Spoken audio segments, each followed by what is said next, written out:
두 번째 시간이고요. 전쟁이 있어서 우리 한국사의 전쟁들, 그리고 더 나가서 동양사, 동양사라고 하면 사실은 굉장히 넓어요. 서양사 하면 기본적으로 유럽사를 중심으로, 그리고 이제 미국 정도, 아메리카 대륙이 포함되는 형식이라면, 사실 이제 뭐 동양이라고 한다면 아시아 전체를 의미하기도 하고요. 근데 아시아의 문화권이 여러 개가 있거든요. 우리가 속한 동아시아 문화권도 있고요. 아니면 인도를 중심으로 하는 문화권도 있고요. 중앙아시아 또 중앙아시아대로 또 다른 문화권이 있습니다. 동남아시아도 마찬가지죠. 아시아 전반에서는 우리나라를 포함한 동아시아의 어떤 역사를 다뤄볼 거고요. 다음 시간입니다. 이번 시간은 6.25고요. 제가 적어도 놓기도 했는데 뭐 6.25 하면 제일 먼저 떠올리는 건 이거죠. 1950년 6월 25일 일요일이었고요. 새벽 4시에 북한이 전면적으로 침공을 해서 내려옵니다. 자, 이 다음에 벌어진 일에 대해서도 우리가 익히 많이 알고 있어요. 떠오르는 장면들, 단어들 있으면 좀 불러주세요. 뭐가 있을까요? 네, 전쟁이 일어난 다음에 우리 6.25 전쟁하면 떠올릴 수 있는 것도 뭐가 있을까요? 물론 이제 인천 상륙 작전이 나오겠죠.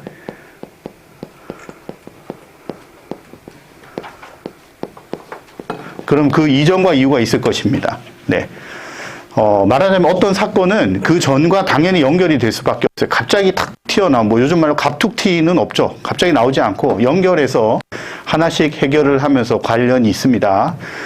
인천 상륙작전이 나왔던 이유는 뭘까요? 인천 상륙작전부터 얘기를 해보죠. 이 작전이 뭐죠? 생각나는 인물은 메가더가 있을 것이고요. 메가더가 이 작전을 고안을 했던 이유가 있겠죠. 이기기 힘들다는 판단이 들었기 때문입니다. 예상과 달랐어요. 북한군이 처음에 내려왔을 때, 말하자면, 우리 흔히 얘기하잖아요. 지피지기면, 백전불태다. 흔히 백전백승이라고 하지만 사실은 이기는 것이 아니라 위태롭지 않다 합니다. 적을 알아도, 뭐, 다 이기는 게 아닌데 사실은 적을 너무 몰랐죠. 북한에 대한 정보가 너무 없었습니다. 우리뿐만이 아니라 미국조차 마찬가지였어요. 그래서 사실은 전쟁이 일어나고 미군이 등장만 해도 북한군은 물러갈 것이다 라는 낙관론이 사실 존재했었습니다. 심지어는 처음에 왔었던 스미스 부대의 대장 이름이 스미스 부대입니다. 스미스 역시 그렇게 생각을 했어요. 우리와 한번 붙어보면 북한군이 얼마나 부족한지 그들 뼈저리게 느낄 것이고 실수했다는 걸 느낄 것이다 라고 생각했지만 실제로 전투에 맞붙어서 미군이 대패를 합니다. 정식으로 맞붙었는데 대패를 했어요. 이거는 그냥 예산 일이 아니었습니다. 그래서 이거 뭔가 잘못됐다 해서 그 다음에 다시 한번 싸웠는데 더 큰 패배를 당했어요. 이게 아니었던 것이죠. 뭐가 문제가 있습니다. 그래서 다시 분석을 해보니 북한군은 준비가 너무 잘 돼 있었던 거예요. 굉장히 잘 돼 있었습니다. 그래서 이 상황에서 유엔군이 아무리 들어오고 또 현재 있는 국군만으로 막아내기에는 역부족이다. 이런 방식으로는 도저히 답이 나오지 않는다. 희생자만 늘 것이다. 그래서 선택한 방식이 허를 찌르면서 단번에 전세를 역전시키고 북한군을 궁지로 몰아 전쟁을 끝낼 수 있는 방법. 이것을 메가더가 고안을 했던 것이죠. 그 결과가 인천 상륙 작전입니다. 물론 이제 하나하나는 제가 이따 다시 조금씩 설명드릴 거고요. 이 인천 상륙 작전 어떻게 성공했을까요? 아니면 실패였을까요? 성공하죠. 이건 뭐 너무나 어리석은 질문이죠. 성공을 합니다. 다만 그 성공으로 바라던 일이 바로 이루어졌느냐의 문제도 또 다른 문제예요. 그리고 인천 상륙 작전의 성공은 참 다행이었지만 지나고 나서 아쉬운 게 있습니다. 역사랑은 꼭 그래요. 어떤 일이 일어났을 때는 필수적으로 필요했지만 지나고 나서 또 다른 각도에서 봤을 때 조금만 말씀부터 드리자면 인천 상륙 작전으로 인천의 그 시내가 어떻게 됐을까요? 갑자기 배만 들어간 게 아니거든요. 북한군이 있으니까 엄청난 포함 사격을, 포격 사격을 통해서 북한군이 아예 나오지조차 못하게 하고 가는데 그 사격으로 말하자면 훗날 문화재가 될 그 건축물들이 다 파괴가 되었어요. 그래서 지금 인천에 가보시면, 옛 모습을 한 건물들이 많지 않습니다. 사실은 굉장히 즐비했었거든요. 말하자면 전쟁의 승리를 위해서 훗날 문화유산이 될 우리의 수많은 자산들이 사라져버린 아쉬움도 있는 거예요. 그래서 이런 부분들을 그렇다고 이걸 지키기 위해서 거기에 예를 들면 포격을 쏘지 않거나 상륙하지 않아야 되느냐, 그거는 전혀 다른 문제입니다. 그럼에도 불구하고 지켜내야 될 것들에 대한 어떤 인식들이 좀 부재했었기 때문에 몇 가지는 부서지지 않아도 되는 것들도 철저히 부서졌어요. 이게 대단한 아쉬움이죠. 왜냐? 인천만 그런 게 아니기 때문입니다. 전쟁 중에 많은 것들이 피해를 봤어요. 근데 사실은 우리가 임진왜란인데 우리의 문화유산들 피해 많이 봤잖아요. 우리 다 알고 있거든요. 임진왜란은 언제 얘기입니까? 지금부터 400년 전 얘기거든요. 80년 전에 전쟁을 할 때 그런 거를 생각해서 게다가 우리 민족끼리 싸우는 거였잖아요. 나중에 이제 중공군도 들어오고 유엔군도 왔지만 그렇다면 최소한에 넘지 말아야 될 선이 존재할 법도 했는데 이제 그런 부분들이 대단히 지나고 나면 아쉬움을 낳습니다. 자, 인천 상륙작전은 대단히 성공적이었어요. 한 번에 전세를 역전시켰고요. 그리고 치고 밀고 올라갑니다. 그래서 승리가 눈앞인 것 같았어요. 그런데 생각지 못한 일이 벌어졌습니다. 사실은 생각지 못했다기보다 약간은 아니란 측면이 있었어요. 더 빠른 속도로 외교적으로 막아낼 수도 있었는데 욕심을 사실 낸 거죠. 그래서 중공군이 전격적으로 들어옵니다. 요즘은 중국군이라고도 표현합니다. 요즘 교과서라든지 책에 보면 중공군이라고 표현 안 하는 경우도 있어요. 왜냐하면 그럼 그들을 미화해주기 위함이 아니라 지금 중국이 내나 그 중국이기 때문에 뭐 특별히 중공이라는 표현을 굳이 쓰지 않아도 된다. 이렇게도 표현을 합니다. 여하간 중공군이 들어오죠. 근데 중공군이 보란듯이 와 이렇게 들어온 게 아니었어요. 들어왔는지 안 들어왔는지조차 정보가 애매했습니다. 그러다가 전격적으로 등장했을 때는 우리 이미 한 발 늦었어요. 그래서 중공군이 들어온 다음에 우리는 굉장히 밀렸습니다. 그래서 흔히 말하는 뭐가 있었죠? 네. 일사후퇴가 뭘까요? 1월 4일날 후퇴했다는 거예요. 1월 4일날 뭐 어디서부터 어디까지 후퇴했다는 뜻일까요? 압록강까지 갔다 후퇴한 날을 일사후퇴라고 할까요? 서울을 다시 뺏긴 날입니다. 그래서 다시 밀렸다는 것이죠. 이 다음부터는 지리하게 서로 싸웁니다. 근데 사실은 서울 뺏긴 다음에 굉장히 유엔에서 고민을 했어요. 전쟁을 끝낼까 그냥? 왜냐하면 답이 안 나오거든요. 그래서 적당한 선에서 끝낼까? 왜냐하면 싸울 때마다 중공군한테 졌어요, 우리가. 그래서 이 전투가 없었다면 아마 전쟁이 굉장히 다른 양상으로 갔을지도 모릅니다. 이따 말씀드리겠지만 지평리 전투라는 게 있었어요. 지평리는 요즘에 지평 막걸리 많이 팔죠, 그죠? 양평에 가면 있습니다. 양평에서 지평리 전투가 벌어졌는데 처음으로 이겼어요, 중공군한테. 중공군과 싸워서 계속 졌거든요. 처음으로 유엔군이 중공군을 이겼는데 그냥 이긴 게 아니라 어떻게 앞으로 싸우면 이겨야 될지를 분명히 알게 되었던 전투입니다. 그래서 이때부터 역전을 다시 시켰어요. 그리고 국군은 더 많이 졌었거든요. 이 이후부터 국군도 승리를 거룹니다. 같은 양평에서 용문산 전투부터 시작을 해서 처음으로 이겼으면 얼마나 기분 좋겠습니까? 이겨서 그들을 물리치다 보니까 호수 이름을 바꾸기도 하죠. 그게 그 유명한 하로호입니다. 오랑캐를 물리쳤다 해서 호수 이름을 바꿔버렸어요. 화천 양구에 있는 그 호수입니다. 그게 또 지금에 와서 문제가 돼요. 중국에서 이름 바꿔달라고 요청하거든요. 왜냐하면 오랑캐를 물리친 호수라는 걸 중국이 왜 모르겠습니까? 그러니까 중국 입장에서는 별로 안 좋잖아요. 그래서 아니 한국과 수교도 하고 지금 잘 지내고 있으니 뭐 그거 이름 바꾸면 안 돼. 그거 원래 그 이름도 아니었는데 뭐 이런 얘기도 나오고 있어요. 자, 아무튼 바로 이런 전투 이후에 다시 우리는 반격을 했고요. 그 다음부터는 이제 지리하게 싸웠기 때문에 이 다음부터는 휴전 협정이 들어갑니다. 이게 사실은 제일 길었어요. 여기서부터 여기까지는요, 1년도 안 되는 기간입니다. 이거 2년 이상 걸렸어요. 그리고 이게 결론을 맺기까지 가장 많은 사람들이 전선에서 피를 흘리고 죽어갔습니다. 그리고 맨 마지막 날, 아마 이 영화를 통해 보신 분도 있으실 거예요. 맨 마지막 날 전쟁이 끝났을 때 얼마나 좋아했는지 몰라요. 근데 끝 이렇게 했어야 되는데, 지금부터 몇 시간 후까지, 몇 시간 후에 전쟁이 끝난다. 하나라도 내 걸로 차지해야지 마지막 시간이 땡 하는 순간 끝납니다. 그래서 그때가 가장 치열하고 가장 많이 싸웠고 많은 사람들이 죽었고요. 영화로도 이제 뭐 고지전 이런 것들로 나오기도 했었습니다. 자, 전반적인 과정은요, 우리가 사실 듣기도 해서도 알고 많이 알고 있습니다. 그런데 모든 일이 그렇지만 나중에 나오는 이제 뭐 임진왜란 병전환도 마찬가지입니다. 전쟁 과정은 중요합니다. 더 중요한 사실은 전쟁이 왜 일어났는가. 그걸 놓치면 앞으로 일어날 전쟁도 막지 못하겠죠. 그리고 전쟁 후에 어떻게 변했는가를 살펴야 됩니다. 그거를 살펴야지 혹여 이런 일이 벌어지면 안 되지만 어떤 위기가 나왔을 때 그 다음도 우리가 희망을 가질 수 있다는 걸 알 수가 있거든요. 그리고 평가를 내릴 수가 있습니다. 역사가 존재하는 이유는 사실은 평가를 내려서 미래를 대비하기 위함이거든요. 지나간 일에 대해 적어도 지금과 가까운 일에 대해서는 평가를 내릴 수가 있겠죠. 자, 지금부터는 이 6.25 전쟁과 관련된 이야기를 살피도록 하겠습니다. 네. 요 앞에 불 좀 꺼주실까요? 참 믿기지 않는 사진들입니다. 네. 저 맨 옆에, 보시기에 가장 왼쪽에 있는, 저 아이는 지금, 살아 계시다면 연세가 얼마큼 되셨을까요? 전쟁이 1950년에 일어났을 지금부터 70년 전 이야기입니다. 아마 80 정도 나이시니 어디에 계실 수도 있는 거예요. 저걸 기억하실지는 모르지만요. 제가 인구 분포를 찾아보니 대한민국 국민들 중에 6.25를 직접 몸으로 겪으신 분들, 물론 이제 1살, 2살 때는 그 겪어타기 힘들죠. 적어도 그 당시 나이로 봤을 때 초등학교 1학년이 한 8살 정도 이상은 아마 기억나는 장면들이 있으실 거예요. 직접 기억하는 분이 한 몇 명쯤 될까요? 우리나라에? 대한민국 국민 중에 6.25를 내가 직접 겪었어.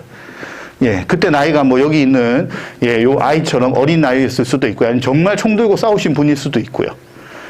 그분들 연령대를 보면 80 이후잖아요. 그죠? 그 보면 대한민국에 기억하시는 분 500만 명이 넘습니다. 적은 수가 결코 아니에요. 전체 인구의 한 10% 조금 안 되지만 수치로 보면 500만 명이거든요. 500만 명이라는 사람이 전쟁을 직접 겪었습니다. 내가 직접 겪진 않았지만 나의 언니 오빠들, 나의 부모님, 내 주변에 있는 사람들이 직접 겪고 그 이야기를 나한테 했었고 전쟁 끝난 다음에 모습을 보신 분은 훨씬 많죠. 한 몇 분 정도 되겠습니까? 그 숫자만 대략 1000만 명 가까이 됩니다. 그리고 6.25는 아니지만 그 이후에 다른 나라에 가서 전투에 싸우셨던 분들, 예를 들면 월남용사라고 우리 이야기하는 그분들의 수만 한 30만 명 됩니다. 의외로 굉장히 많은 분들이 전쟁을 직접적으로 또는 거의 간접적이더라도 거의 가까운 분들의 겪었던 것을 보셨던 것이 사실은 우리 인구 전체에 굉장히 많은 부분을 차지하고 있습니다. 그래서 아주 옛날 이야기일 것 같지만 사실은 이 대한민국이 여전히 겪고 있는 문제이기도 하고요. 그 이후에 흘러온 모습들을 다 기억을 하고 있습니다. 풀어낸 문제도 있고요. 예상치 못하게 더 잘 된 것도 있고요. 정반대로 여전히 풀지 못하고 있는 숙제들도 남아있는 것이 바로 전쟁의 상처라고 할 수가 있겠죠. 네. 뭐 이런 장면들 저도 뭐 기억을 못하지만 이런 분들 우리 흔히 상이용사라고 이야기를 했었죠. 그죠? 전쟁 중에 다친 분들. 저도 기억이 있습니다. 지난번에도 말씀을 잠깐 드렸던 것 같은데요. 선생님도 어린 시절에 상이용사분을 만난 기억이 나요. 이분들 보면 손이 없으신 분들 항상 갈고리를 하셨거든요. 갈고리 차고 다니면 괜히 무서웠어요. 무슨 후쿠 선장도 아닌데, 그거는 지금 같으면 의손들이 다 있지만, 그 당시로서는, 어쩔 수가 없었을 거예요. 근데 왜 그런지에 대한 궁금함보다는 막연한 두려움이 있었던 것도 기억이 납니다. 지금 이제 역사 공부를 하면서, 그분들을 만나면 좀 다르게 이야기도 뭐 여쭙고 싶고 하고 싶다고 생각했는데, 많이 돌아가시거나 아니면 어른들이 되셨죠. 자, 그러면 6.25 전쟁 들어갈 건데요. 이 6.25 전쟁을 한마디로 이렇게 얘기할 수 있습니다. 한국과 관련된 전쟁 중에서 가장 유명한 전쟁이 아직까지는 6.25 전쟁이에요. 아직까지는. 근데 앞으로 시간 지나면 조금 변할 수 있습니다. 왜냐하면 대한민국의 어떤 가치가 계속 올라가면서 대한민국을 궁금해하고 대한민국의 역사를 배우는 사람들이 여기 앉아 계신 우리 선생님들 생각하시는 것보다 훨씬 빠르게 늘어나고 있습니다. 그러니까 세계의 강국이 된다는 뜻이에요. 우리가 나폴레옹 다 알잖아요. 왜 알죠?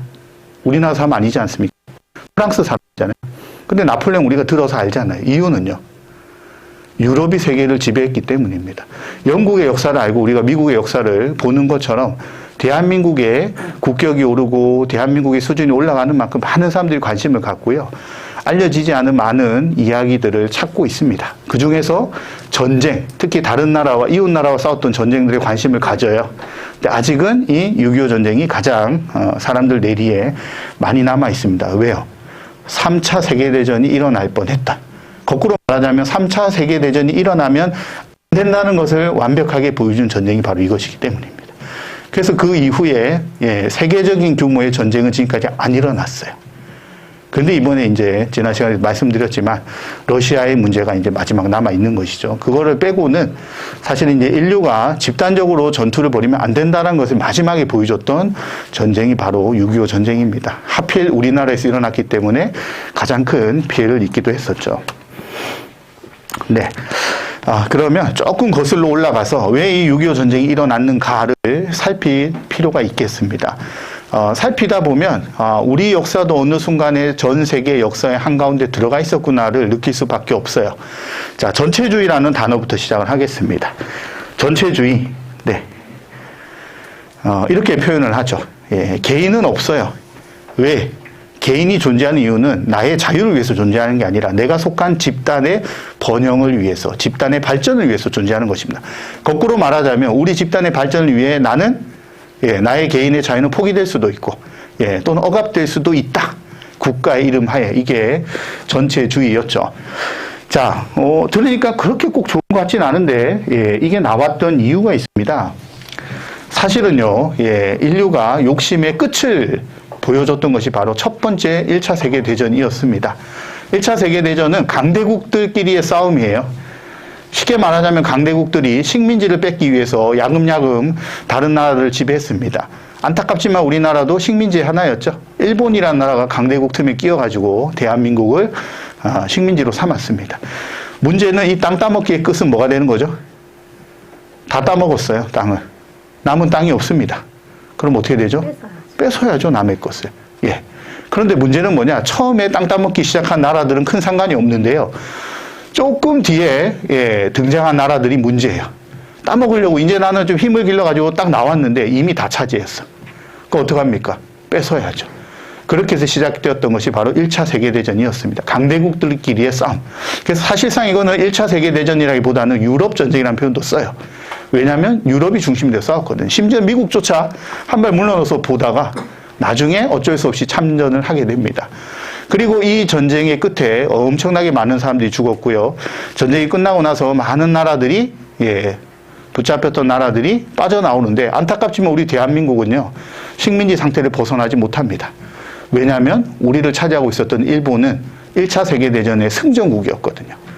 그런데 그렇다고, 우리는 다 뺏겼고, 일본이 이겼으니 할 말 없어. 이럴 수 있습니까? 그래서 왜냐하면 그 기회를 이용해서 3.1운동을 벌인 거예요. 우리 스스로 할 수 있다. 내놔라. 자치권이라도 달라. 독립을 이루겠다. 바로 외쳤던 것이 3.1 만세운동입니다. 그래서 3.1 만세운동은 세계사에 굉장히 중요한 장면이었어요. 왜냐하면 식민지 국가가 만세를 불렀던 좀 황당한 일이었거든요. 제가 적장 이런 게 됩니다. 강대국이었던 나라 있죠. 예를 들면 프랑스, 영국 이런 나라들이 있습니다. 근데 뒤늦게 나왔던 나라가 항상 독일이에요. 강해졌거든요. 미국은 이제 멀찌감치 떨어져서 보고 있었고요. 독일이라는 나라가 나중에 강해져서 보니까 프랑스, 영국 얘네들이 가지고 있는 게 너무 많거든요. 뺏고 싶은 것이죠. 그렇게 전쟁이 시작됩니다. 근데 독일이 처음에는 이길 수 있다고 판단할 만큼 굉장히 강했어요. 그러나 결과적으로는 실패하고 맙니다. 나중에 일본이 보니까 이쪽이 괜찮거든요. 이쪽 편에 붙었어요. 그래서 결국 전쟁이 끝나자 독일의 식민지들은 다 풀려날 수밖에 없는데 이 나라가 망했으니까요. 하지만 이 나라들의 식민지는 풀려날 수가 없죠. 바로 조선이 우리나라가 일본의 식민지였던 것이죠. 근데 우리가 다르게 생각했던 건 뭐냐면 결국 그러면 요 풀려나는 거를 지켜봤는데 여기 있는 미국이라는 나라가 도와줘서 사실은 전쟁에서 이겼는데 전쟁 끝나고 났더니 두 나라가 미국을 몰아냅니다. 왜냐하면 우리끼리 차지하고 싶은데 미국이 들어오면 나눠야 되잖아요. 그래서 유럽에서 일어난 전쟁이니까 유럽끼리 알아서 하겠다. 미국은 빠져라 그럽니다. 미국 입장에서는 좀 억울하죠. 전쟁 도와줘서 우리도 차지하고 싶은 게 많은데. 그래서 미국 대통령이 뭘 발표하냐면 민족 자결주의라는 걸 발표합니다. 그게 뭐냐면 여기 있던 나라들의 식민지들이 앞으로 뭐 할 건지는 프랑스, 영국 말 듣지 말고 너네가 마음껏 알아서 해라. 그러면 우리 미국은 지지한다. 말하자면 우리가 못 먹는 거 너희도 먹지 마라 이거예요. 근데 이거를 딱 들으니까 우리 입장에서는요. 내용은 다 필요 없고 민족 자결주의 그 자체가 중요한 거예요. 우리도 식민지의 민족이지만 우리 스스로 결정하겠다. 그래서 들고 일어났던 것이 바로 3.1 운동이었습니다. 이때부터 우리나라는 좀 다른 나라와는 조금 다른 전통을 보였죠. 아무튼, 예, 이렇게 해서 이제 전쟁은 끝났어요. 근데 전쟁 끝나고 나니까 피해가 너무 크거든요. 그래서 뭘 했냐면 앞으로 더 싸우지 말자. 무기도 많이 발전됐고. 여기서 더 싸우면 뭐가 되는 거죠? 더 많은 피해를 입게 되니 이거는 인류사의 큰 문제다라는 생각을 했습니다. 자, 그런데 문제가 생겼어요. 네, 여기 제가 적어놨지만요. 전쟁이 일어나면 누군가는 피해를 보지만 누군가는 굉장히 많은 돈을 벌게 됩니다. 자, 전쟁이 일어나는데 왜 많은 돈을 벌게 될까요? 우리 혹시 여기 어린이 친구들 한번 생각해 볼까요? 전쟁이 일어났어. 무기를 쓰고 사람이 죽고 다치는데 돈을 버는 사람이 나타나요. 어떻게 된 걸까요? 뭐 때문에 그런 일이 벌어질까요? 그 나라의 물건을 뜯어가지고. 비슷해요. 자, 그 나라에서 무기까지 만들고 싸우면 좋겠지만 전쟁 때 바쁜데 그럴 수 있을까요? 다른 나라에서 뭐 해야 됩니까? 무기를 사와야 돼요. 그걸 누가 많이 했냐? 미국이 많이 했어요. 유럽에서 전쟁이 벌어졌는데 그러면 바보가 아닌 이상 무기 만드는 공장 가만둡니까? 예, 공격해가지고 부수려고 하죠. 그래야 상대방이 어려워지니까. 그러니까 무기가 부족하니 어디서 들고 와요? 필요한 것들은 미국에서부터 계속 사서 옵니다.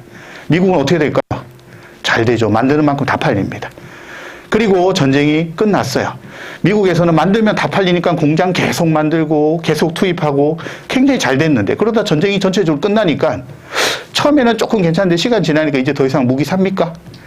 예, 프랑스, 영국도 이제 정신 차리고 나니까 자기들 스스로 하려고 하거든요. 그러다 보니까 예, 경제에 문제가 생겨버립니다. 미국에서 굉장히 큰 경제 문제가 생겼어요. 대공황이라고 합니다. 그런데 미국은 돈을 워낙 많이 벌어놨기 때문에 일단 국가는 부자예요. 그래서 국가가 나서가지고 국민들에게 일자리를 주고 돈을 주는 정책을 펼칩니다. 우리 잘 아신 뉴딜 정책이에요.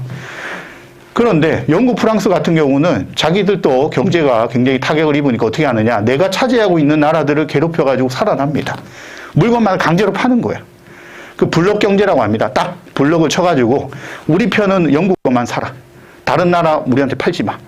이렇게 돼버리니까 영국, 프랑스 같은 나라는 살아나는데 독일 같은 나라는 살아날 길이 없습니다. 물건 갖다 팔 데도 없고요. 돈도 없고요.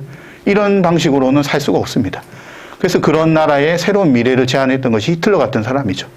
예, 이렇게 어려울 때 뭉쳐야 된다. 국가가 살아야 개인도 있는 법. 네.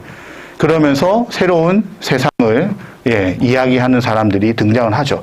그게 바로 전체주의입니다. 그리고 그들이 등장해서 국가를 하나로 통합한 다음 제일 먼저 한 게 뭐냐?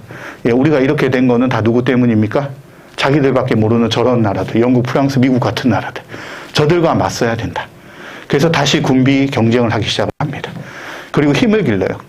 독일이 한번 살아나니까 무섭습니다. 다시 살아나요. 이웃에 있는 이탈리아 같은 나라들, 이런 나라들이 같이 편을 먹습니다. 그래서 결국 강력한 군사력을 바탕으로 다시 한번 전쟁을 일으키게 되죠. 네. 실제 이때 모습 보면 대단하죠. 무시무시합니다. 나치의 모습이죠. 여기 보시면, 이 모습을 보면 사람이 웅장해질 수밖에 없어요. 여기에 끼어있는 내가 자랑스럽습니다. 바꾸어 말하자면 여기에서 벗어나는 것은 하고 싶지 않게 돼요. 그래서 국가를 위해 존재하는 모습들이 나오게 됩니다. 네. 이탈리아도 같은 방식을 취하고요. 네. 결국 독일이란 나라가 취했던 것은 강력한 민족주의. 우리 민족끼리 뭉쳐야 되는데 잘 안 되는 것은 우리나라의 수도 적은 유대인들이 모든 이익을 차지하고 있기 때문이니 그들은 사라져야 된다. 이런 형태로 나가게 되죠. 일본 역시 마찬가지입니다. 1차 세계대전 때는 독일과 적이었지만 2차 세계대전 때는 일본도 독일과 같은 편이 됩니다. 이유는 매우 마찬가지예요. 경제적으로 힘든 부분을 이겨내기 위해서 그 길을 걷습니다. 그리고 일본이라는 나라가 군인 중심의 나라로 넘어가게 되죠. 그러면서 결국은 2차 세계대전이 일어나게 됩니다. 네, 일단 제일 먼저 독일과 소련이 서로 공격하지 않기로 약속을 했어요. 왜냐하면 1차 세계대전 때 소련 때문에 독일이 좀 힘들었거든요. 그래서 소련은 러시아 때문에 힘들었거든요. 근데 러시아가 1차 세계대전 중에 혁명이 일어나서 소련이라는 나라로 바뀌어버립니다.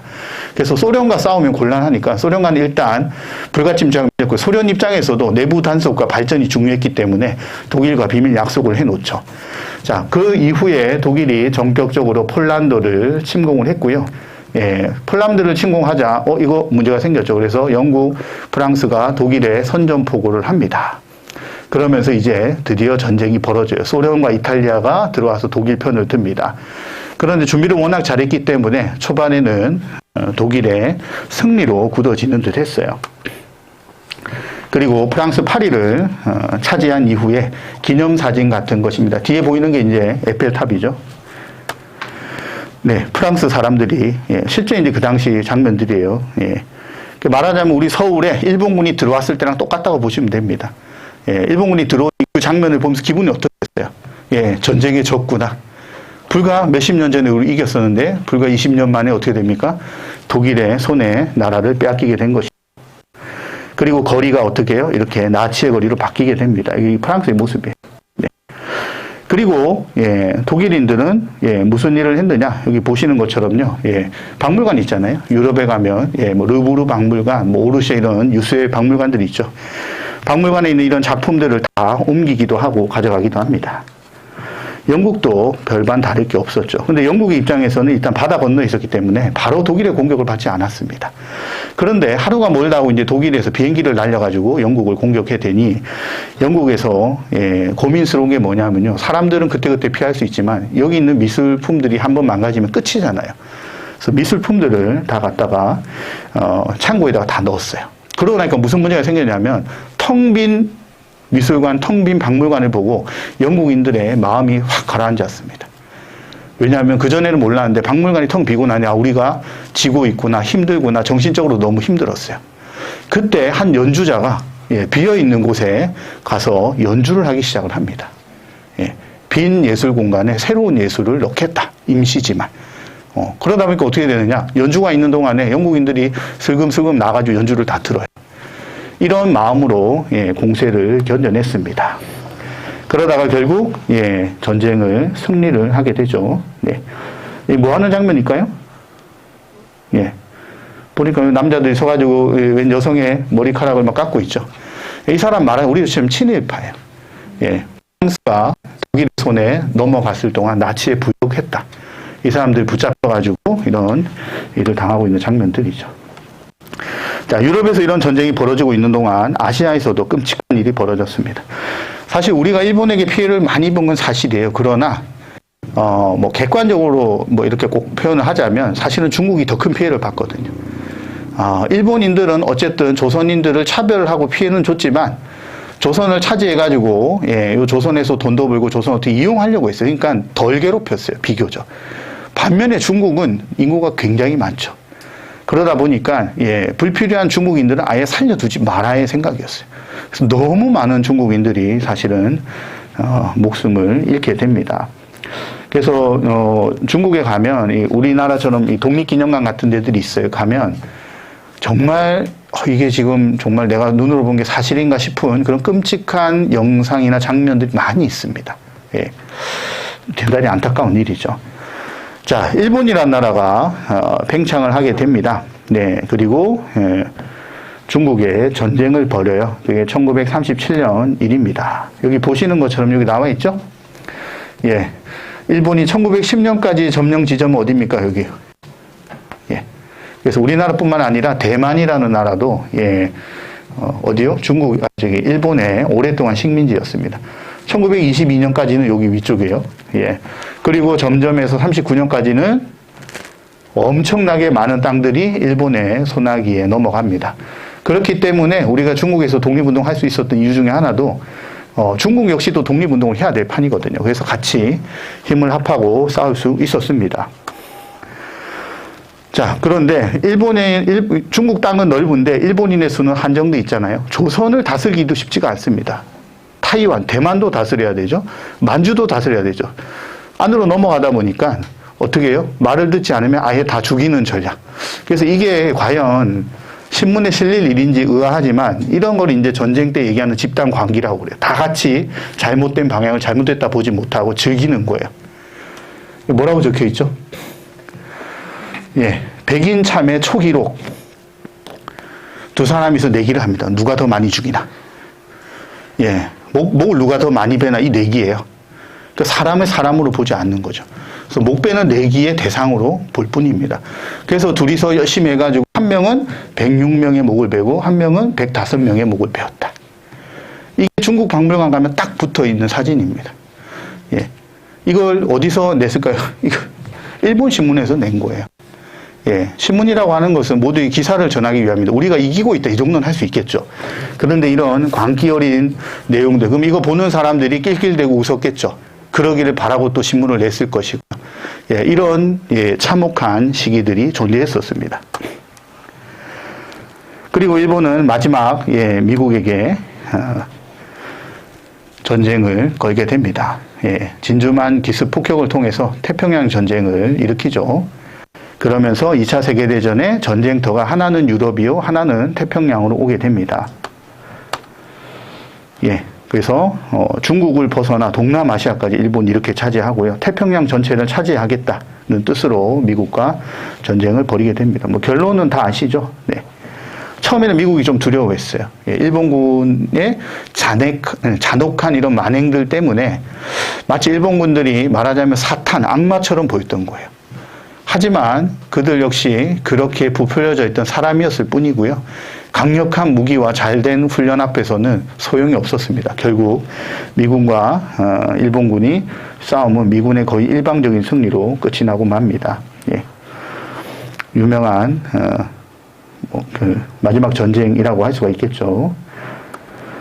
네, 전쟁은 이제 끝이 났고요. 예, 미군의 승리로 끝이 납니다. 그때 장면들이고요. 근데 이제 그 전쟁의 말미에 사실은 우리 인류가 개발을 했을 때 쓰지 말아야 할 사실은 우리의 에너지원으로 평화로만 썼어야 될 것을 결국 무기로 쓰게 되었던 것이 바로 여기 나와 있는 원자폭탄입니다.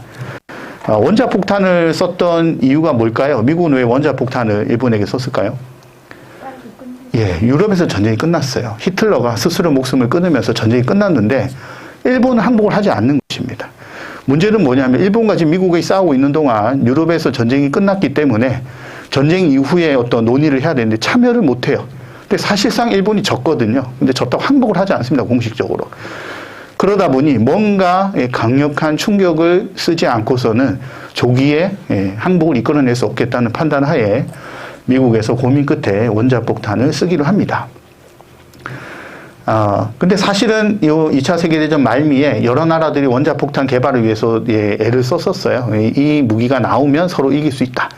근데 결과적으로 이제 미국에서 만들어낸 데 성공을 했고요. 일본을 상대로 쓰게 됩니다. 8월 6일, 8월 9일. 일본의 나가사키, 히로시마에 원자폭탄이 떨어졌고요.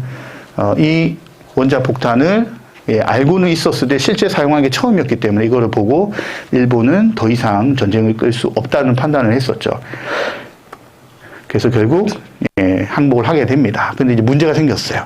이 문제로부터 이제 우리나라가 아주 곤란을 겪습니다. 일본이 아주 머리를 써서 항복의 날짜를 정말 잘 잡았습니다. 모두 예상을 깨고 8월 9일날 원자폭탄 떨어졌잖아요. 채 일주일이 안 돼서 일본이 항복했어요. 사실은 한 달 이상 걸릴 거라고 봤습니다. 항복하는데. 왜냐하면 원자폭탄 떨어지면 너무 많은 사람들이 죽고 다치기 때문에 이거를 수습하고 이 문제를 갖다가 조금 해결한 다음에 항복을 하는 걸로 봤어요. 그래서 우리도 그렇게 봤기 때문에 9월 달에 우리의 독립운동가들이 모두 모여서 광복군이 국내 진공작전을 하려고 계획 다 짰습니다. 우리끼리 짠 거 아니고요. 미국과 영국 특수부대와 다 협의를 해서 다 짰는데 일본이 너무 빨리 항복해버린 것이죠. 그 바람에 모든 게 물거품으로 돌아갑니다. 말하자면 우리 손으로 독립을 이룬 게 아닌 상황이 돼버렸어요. 그동안의 노력은 정말 열심히 했지만 결과적으로 맨 마지막 그 장면을 우리 손으로 가져오지를 못했습니다. 이게 큰 문제가 됩니다. 게다가 너무 빨리 항복하는 바람에 소련이라는 나라와 미국이 예매해졌어요. 서로 간에요. 왜냐하면 소련은 우리나라와 가깝죠. 영토가 붙어 있습니다. 미국은 바다 건너 있거든요. 소련군이 빠른 속도로 일본군을 몰아내기 위해서 우리나라로 들어옵니다. 근데 왜 이게 문제가 되냐면 사실은 소련이라는 나라는 공산주의라는 체제를 택한 나라인데 공산주의와 우리가 아는 자본주의는 함께 살 수 없었거든요. 근데 지금은 뭐 함께 살고 있습니다만 그 당시에는 함께 못 사는 나라였죠. 하나가 없어져야지만 되는 대결 관계였는데 히틀러가 나타나는 바람에 잠깐 싸움을 멈추고 손을 잡았던 거예요. 더 큰 세력을 물리치기 위해서. 근데 이제 히틀러 세력이 사라지고 나니 이제 두 세력, 말하자면 이념들의 갈등이 커지려고 하는 시점에 마지막에 일본이 갑자기 패망을 해버림으로써 소련의 세력이 빠르게 오게 되면 태평양의 반을 소련이 가져갈 수가 있거든요. 그래서 빠르게 일본의 권유에 따라 우리 한반도가 둘로 나뉘게 됩니다. 어쨌든 전쟁은 끝났고요. 세계 평화는 찾아왔습니다. 문제는 이거죠. 전쟁 후에는 이제 어떻게 할 거냐. 전쟁이 일으킨 나라 이제 그냥 둘 수가 없잖아요. 그래서 전쟁 끝난 다음에 일본 어떻게 처리할 거냐. 그리고 독일은 어떻게 처리할 거냐. 이제 이런 문제들 가지고 얘기를 했고요. 여기에 일본의 식민지였던 한반도도 어떻게 하자 얘기들이 나옵니다. 그래서 우리 입장에서는 굉장히 중요한 회담들이었어요. 우리나라의 독립을 약속하고 강대국들이 한반도에 말하자면 자유를 인정하는 그런 중요한 회담들이었기 때문입니다. 결국 전쟁이 끝나고 독일은 동과 서로 분할이 됩니다. 분할됐던 이유는 한쪽에는 강력한 공산주의 국가 세력이 있었고요. 한쪽은 자본주의 국가가 있다 보니 두 세력이 싸우는 것으로 다시 한번 갈 수 없었기 때문에 독일의 문제를 반으로 나누었습니다. 전범 재판도 있었고요. 그리고 앞으로 이제 이런 전쟁 벌어지면 안 되잖아요. 그래서 국제연합 유엔도 만들기로 합니다. 그러나 이거는 겉으로만 했던 것이고요. 실제로는 다들 아시는 것처럼 이제 이념의 대결로 점점점 변해갔고요. 그 중심에 둘로 나뉘었던, 남북으로 본의 아니게 나뉘었던 한반도가 서게 됩니다. 1945년 8월 15일 광복을 맞이했습니다. 그러나 기뻐할 수만은 없는 문제들이 하나하나 있었죠. 8월 15일 광복, 그날은 정말 올까? 많은 사람들이 이제 그런 얘기를 해요. 특히 이제 친일파들의 변명이라고 하죠. 그때 살아봤느냐, 뭐 이런 얘기를 합니다. 당연히 안 살아봤죠. 안 해봤다고 모르는 것은 아닙니다. 말하자면, 때로 어떤 것들은 아이들의 눈으로 보는 게 정답이에요. 대단히 어려운 순간이었지만, 사람들의 마음 속에는, 자유롭고 우리 스스로 뭔가를 결정하는 나라, 다시 한번 식민지에서 벗어나서 독립국이 되기를 바라는 것이 우리들의 마음이었고요. 그 마음을 아주 절절하게 표현한 신문 선생의 시입니다. 1930년이면요, 1919년에 3.1 운동이 일어났고요. 그 후에 한 10여 년간은 어쨌든 일본이 우리 그 조선인들이 뭘 하든 어느 정도 인정을 해줬어요. 그러면 그들이 착해진 거냐? 그건 아니죠. 조금씩 뭔가를 펴주면서 친일파 양성을 좀 많이 했었던 시기입니다. 그런 시기에 이런 시가 발표했죠. 자, 근데 정말 그날이 올 것인가? 점점점 세상은 힘들어져 가고요. 그날은 안 올 것처럼 보였습니다. 1937년에 그 어목했던 시기에 이육사는 광야라는 시를 쓰고요. 그리고 독립을 이루기 1년 전인 1944년에 미당 서정주라는 시인은 뭐 친일 시 아주 대표적인 시죠. 가미가제 특공대가 되어서 죽어가는 조선 청년을 기리는 시입니다. 이런 시들을 발표합니다. 그러나 역사는 분명하죠. 결국 그날은 왔습니다. 1945년 8월 15일 원자 폭탄을 맞았던 일본이 무조건적인 항복을 합니다. 그런데 이 항복의 이야기를 들었을 때 김구 선생은 좋아할 수가 없었어요. 실제로 김구 선생님이 이렇게 얘기를 했죠. 외적의 항복. 누군가 와서 얘기했어요. 선생님 들으셨습니까? 외놈들이 항복을 했답니다. 기쁘지 않으십니까? 왜 선생님 안 웃으세요? 그랬더니 이런 얘기를 하신 거예요. 외적 항복. 이것은 내게는 기쁜 소식이었다기보다 하늘이 무너진 듯한 일이었다. 그 왜 김구는 광복이 되었는데 좋아하지 않았을까요? 평생 독립을 위해 싸우신 분인데요. 이런 식의 광복을 원했던 게 아니거든요. 그리고 지도자이기 때문에, 정치 지도자이기 때문에 이제 어떻게 될지 뻔히 아는 거예요. 우리 힘으로 마지막에 쟁취한 독립이 아니고 강대국들의 싸움 속에서 일본이 항복함으로써 이게 되었기 때문에 이 다음에 우리가 주인공이 되어서 뭘 가져가기 쉽지 않은 상황이 될 거라는 것을 바로 알게 되신 겁니다. 그렇기 때문에 이런 생각을 하셨죠. 근데 이거는 사실이 됩니다. 그럼 이런 얘기도 많이 해요. 8월 15일 날 그러면 일본이 항복했습니다. 그날 무슨 일이 있었을까요? 항복했어요. 무슨 일이 있었을까요? 8월 15일은 아무 일이 없었습니다. 몰랐거든요. 왜냐면 항복했다 누가 알려줘야 알잖아요. 그리고 항복했다면 믿겠습니까? 어제까지 아니었는데 오늘 갑자기 항복했다 그러면? 눈치 보는 거죠. 사실상 진정한, 광복은 8월 16일, 8월 17일에 가서야 광복이 되었음을 뼈저리게 느끼게 됩니다. 예, 요거 영상 짧지만 하나 잠깐 볼게요. 아주 굉장히 훌륭한 프로그램이 될 거라고 생각이 듭니다. 네. 8월 15일에는 천황이 패전 방송을 했고요. 그리고 그날 오후에는 원자폭탄을 맞아 죽은 의친왕 이강의 아들인 이유공의 장례식이 엄수됐습니다. 그러니까 서울에서는 아무 일도 벌어지지 않은 식민지의 또 다른 하루였습니다. 8월 16일 여운형이 서대문 형무소에 찾아갑니다. 네. 거기 투입됐던 네. 정치범들, 독립투사들을 석방시키러 간 거죠. 이분들이 수의로 갈아입지 못한 채 뚜벅뚜벅 걸어서 서대문을 거쳐서 종로까지 도달했습니다. 이때 나카야스라는 사람이 이렇게 썼습니다. 혁명은 드디어 이루어졌다라고 쓰인 큰 깃발이 높이 날렸다. 모든 거리에서는 북이 터진 것처럼 남자도 여자도 뛰어나온다. 그리고 이 사람들이 몰려가서 오후 1시에 지금 개동에 있는 현대사업본사죠. 옛날에는 휘문중학이었습니다. 여기서 수천 명이 모여서 독립축하 연설을 했습니다. 여운형이 연설을 합니다. 사람들이 다 감격했죠. 그래서 그리고 잘했겠어요. 네, 오후 3시에는 건준의 부위원장인 안지용 선생이 경성방송국에서 연설을 하게 됩니다. 일본이 패전하고 우리가 독립국가가 될 것이다. 이제 우리가 국군도 만들고 치안도 우리 손으로 할 것이다. 건준에 수립되었다. 그러니까 각지에서도 그런 활동을 이어서 하라. 이런 해방의 메시지를 전하는 거죠.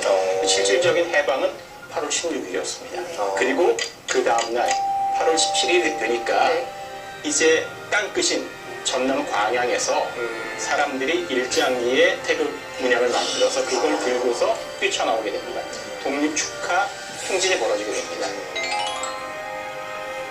해방의 진정한 기쁨이 한반도 땅끝까지 퍼진 날이라고 볼 수 있습니다. 박효사밀이 12년 넘게 방송하면서 600회 넘게 지금 회차가 기록이 됐는데 야, 이걸 해야 되는 거네요. 8월 15일 0시부터 그러니까 8월 17일 24시까지 네. 72시간을 담으면 이야 그 얘기를 듣는데 손이 땀이 쥐어져요. 네, 네. 잠깐 그 초소리가 지금 들리면서 박기사님도 이 스펙타클한 걸 다 담아낼 수 없을걸요? 네, 요즘으로 치면 이제 뭐 검색 엔진의 실검 1위를 이렇게 기록한 거나 다름없는 그 정도 속도인 것 같은데 어떻게 이렇게 빨리 이렇게 알려질 수가 있었을까요? 건준 안재용 부위원장이 라디오 방송 연설을 했고요. 네네. 또 하나 더 중요한 것은 조선 대중의 마음에 해방과 독립에 대한 희망과 염원이 있었기 때문에 그런 조그마한 문이 딸깍 열리자 사람들이 뛰쳐나오게 되는 거죠.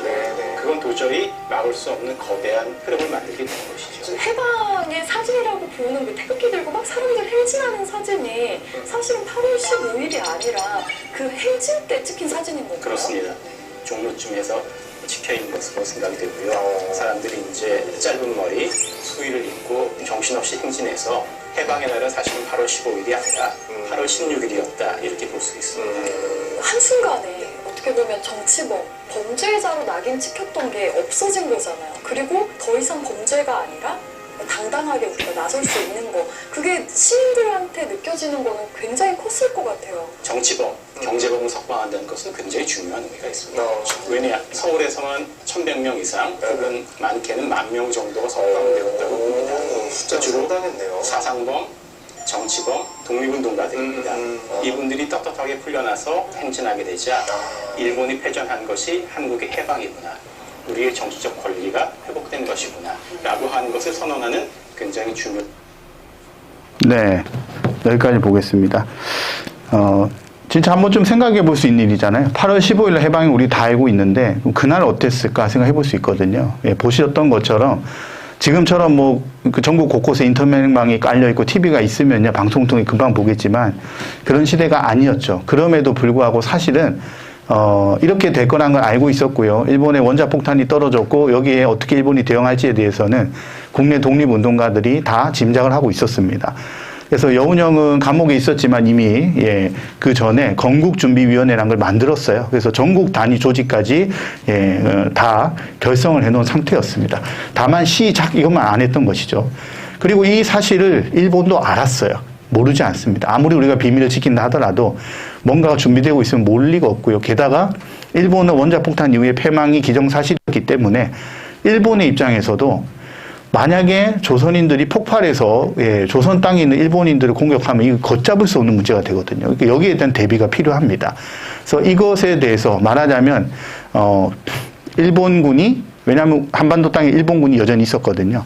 일본군과 한반도에 살고 있는 일본인이 조심해서 퇴각할 때까지 지켜줄 사람이 필요한 거예요. 그래서 그게 누구냐? 바로 그들이 잡았던 독립운동가들입니다. 그 중에서도 가장 리더십이 있었던 여운형 선생을 통해서, 그래서 실제로 정무총감이 여운형을 만나고 그랬어요. 앞으로 우리를 보장해달라 얘기를 합니다. 보장을 안 해주면 무기는 우리가 가지고 있다. 너희 조선인들도 굉장히 많이 상할 것이다. 그렇겠죠. 우리가 공격은 하겠지만 무기는 일본인이 여전히 가지고 있습니다. 그래서 일본군이 퇴각하는 데는 한 달 넘게 걸리거든요. 그러니까 그 시간 동안 서로 간에 불미스러운 일이 없도록 하자라고 해서 준비가 됩니다. 그래서 생각보다 빠르게 전국적으로 퍼져나왔고요. 재미있는 일도 벌어졌어요. 네, 조금 이따 한번 보도록 하겠습니다. 자, 일단 문인들은요, 다 같이 해방을 맞았기 때문에, 좌우할 것 없이 다 모여가지고, 해방 기념, 시집을 또 만들게 됩니다. 그래서 많은 사람들이 다양한 해방의 감격들을 이야기를 했어요. 참여한 인물들의 이름이 나오는데요. 참, 이분들이 함께하는 세상을 만들었다면 대한민국은 일찌감치 선진국이 됐을지도 몰라요. 그러나 이분들은 서로 결을 달리해서 누군가는 북으로 가고 누군가는 우리 대한민국에 남게 되죠. 네. 근데 사실은 이제 이런 부분들이 있어서 여기 보는 것처럼요. 우리가 35년간 나라를 잃었기 때문에 그동안 독립운동 하다가 또는 그 힘듦을 견디지 못하고, 돌아가신 분도 계시고, 잃어버렸다는 거죠. 그런가 하면 저 멀리, 외국 땅에서 돌아오지 못한 멀리 떠난 벗도 있죠. 몸을 팔아버린 벗, 마음을 팔아버린 벗, 뭡니까? 몸을 팔았다는 건 무슨 말일까요? 내 마음은 아니지만, 도저히 어쩔 수 없이 일본을 도왔던 사람. 그러니까 일본한테 끌려 어디 가기도 하고, 그 마음은 가기 싫잖아요. 하지만 어쩔 수 없었다. 그런가 하면, 마음마저 팔아버린 건 뭡니까? 정말 친일파가 돼버린 사람들도 있었다는 거죠. 거기에 대한 시인의 이야기였습니다. 누군가는 이러했어요. 가만히 있으면 미군이 와서, 너가 하던 자리 그대로 주겠다라고 했는데도 거절한 사람이 있습니다. 최소한의 양심이 있었던 분이죠. 그럼 이분은 물러난 이유가 뭐죠? 물러난 이유가 이렇게 했죠. 나는 일제히 협력한 고급 관리로서 친일파이기 때문에 도의적 책임을 지고 물러나는 것이 마땅하다고 생각하기 때문에 나한테 맡아달라고 하지 마시오. 보기 드문 인물입니다. 대부분은 그대로 맡아서 했어요. 친일파였는데 오늘부터는 친미파가 됩니다. 미국 해달라고 했으니까 권력 그대로 가지고. 그렇지만 그 가운데 이런 분들도 드물지만 계셨어요. 그런가 하면 친일파였던 사람은 끝끝내 반성 안 했지만 아들은 반성을 하는 경우도 있었습니다. 내 아버지는 잘못하셨습니다. 자식된 도리로서 아버지의 잘못을 제가 대신 사과합니다. 한 번 끝난 것이 아니고요. 돌아가실 때까지. 진정성이 있는 거죠. 그런가 하면 반대로 이런 사람도 있는 거예요. 내가 친일한 거는 내 뜻이 아니라 하늘이 시킨 것이다. 이때 태어나서 운명이지. 그래서 저 처음 들어보셨죠? 종천 친일파라는 말까지 생겼어요. 하늘을 따르는. 그러니까 나는 하늘의 운명을 따른 거지. 나 정말 잘못했다고까지 미워하지 마라. 뭐 이런 사람도 있지만 이런 분들을 비하면 좀 그렇잖아요. 적어도 그래서 저는 이제 이 말이 맞는 것 같습니다. 잘못은 할 수 있거든요. 어쩔 수 없어서도 그렇고 또는 작은 이익 때문에 바뀔 수 있습니다. 하지만 이것이 끝났을 때는 반성을 해야 되고 참여를 해야 되는 것이죠. 이게 없었다는 게 큰 문제였습니다. 그러다 보니 뛰어난 문들의 작품들을 우리가 마음 편히 읽을 수 없는 경우가 많습니다.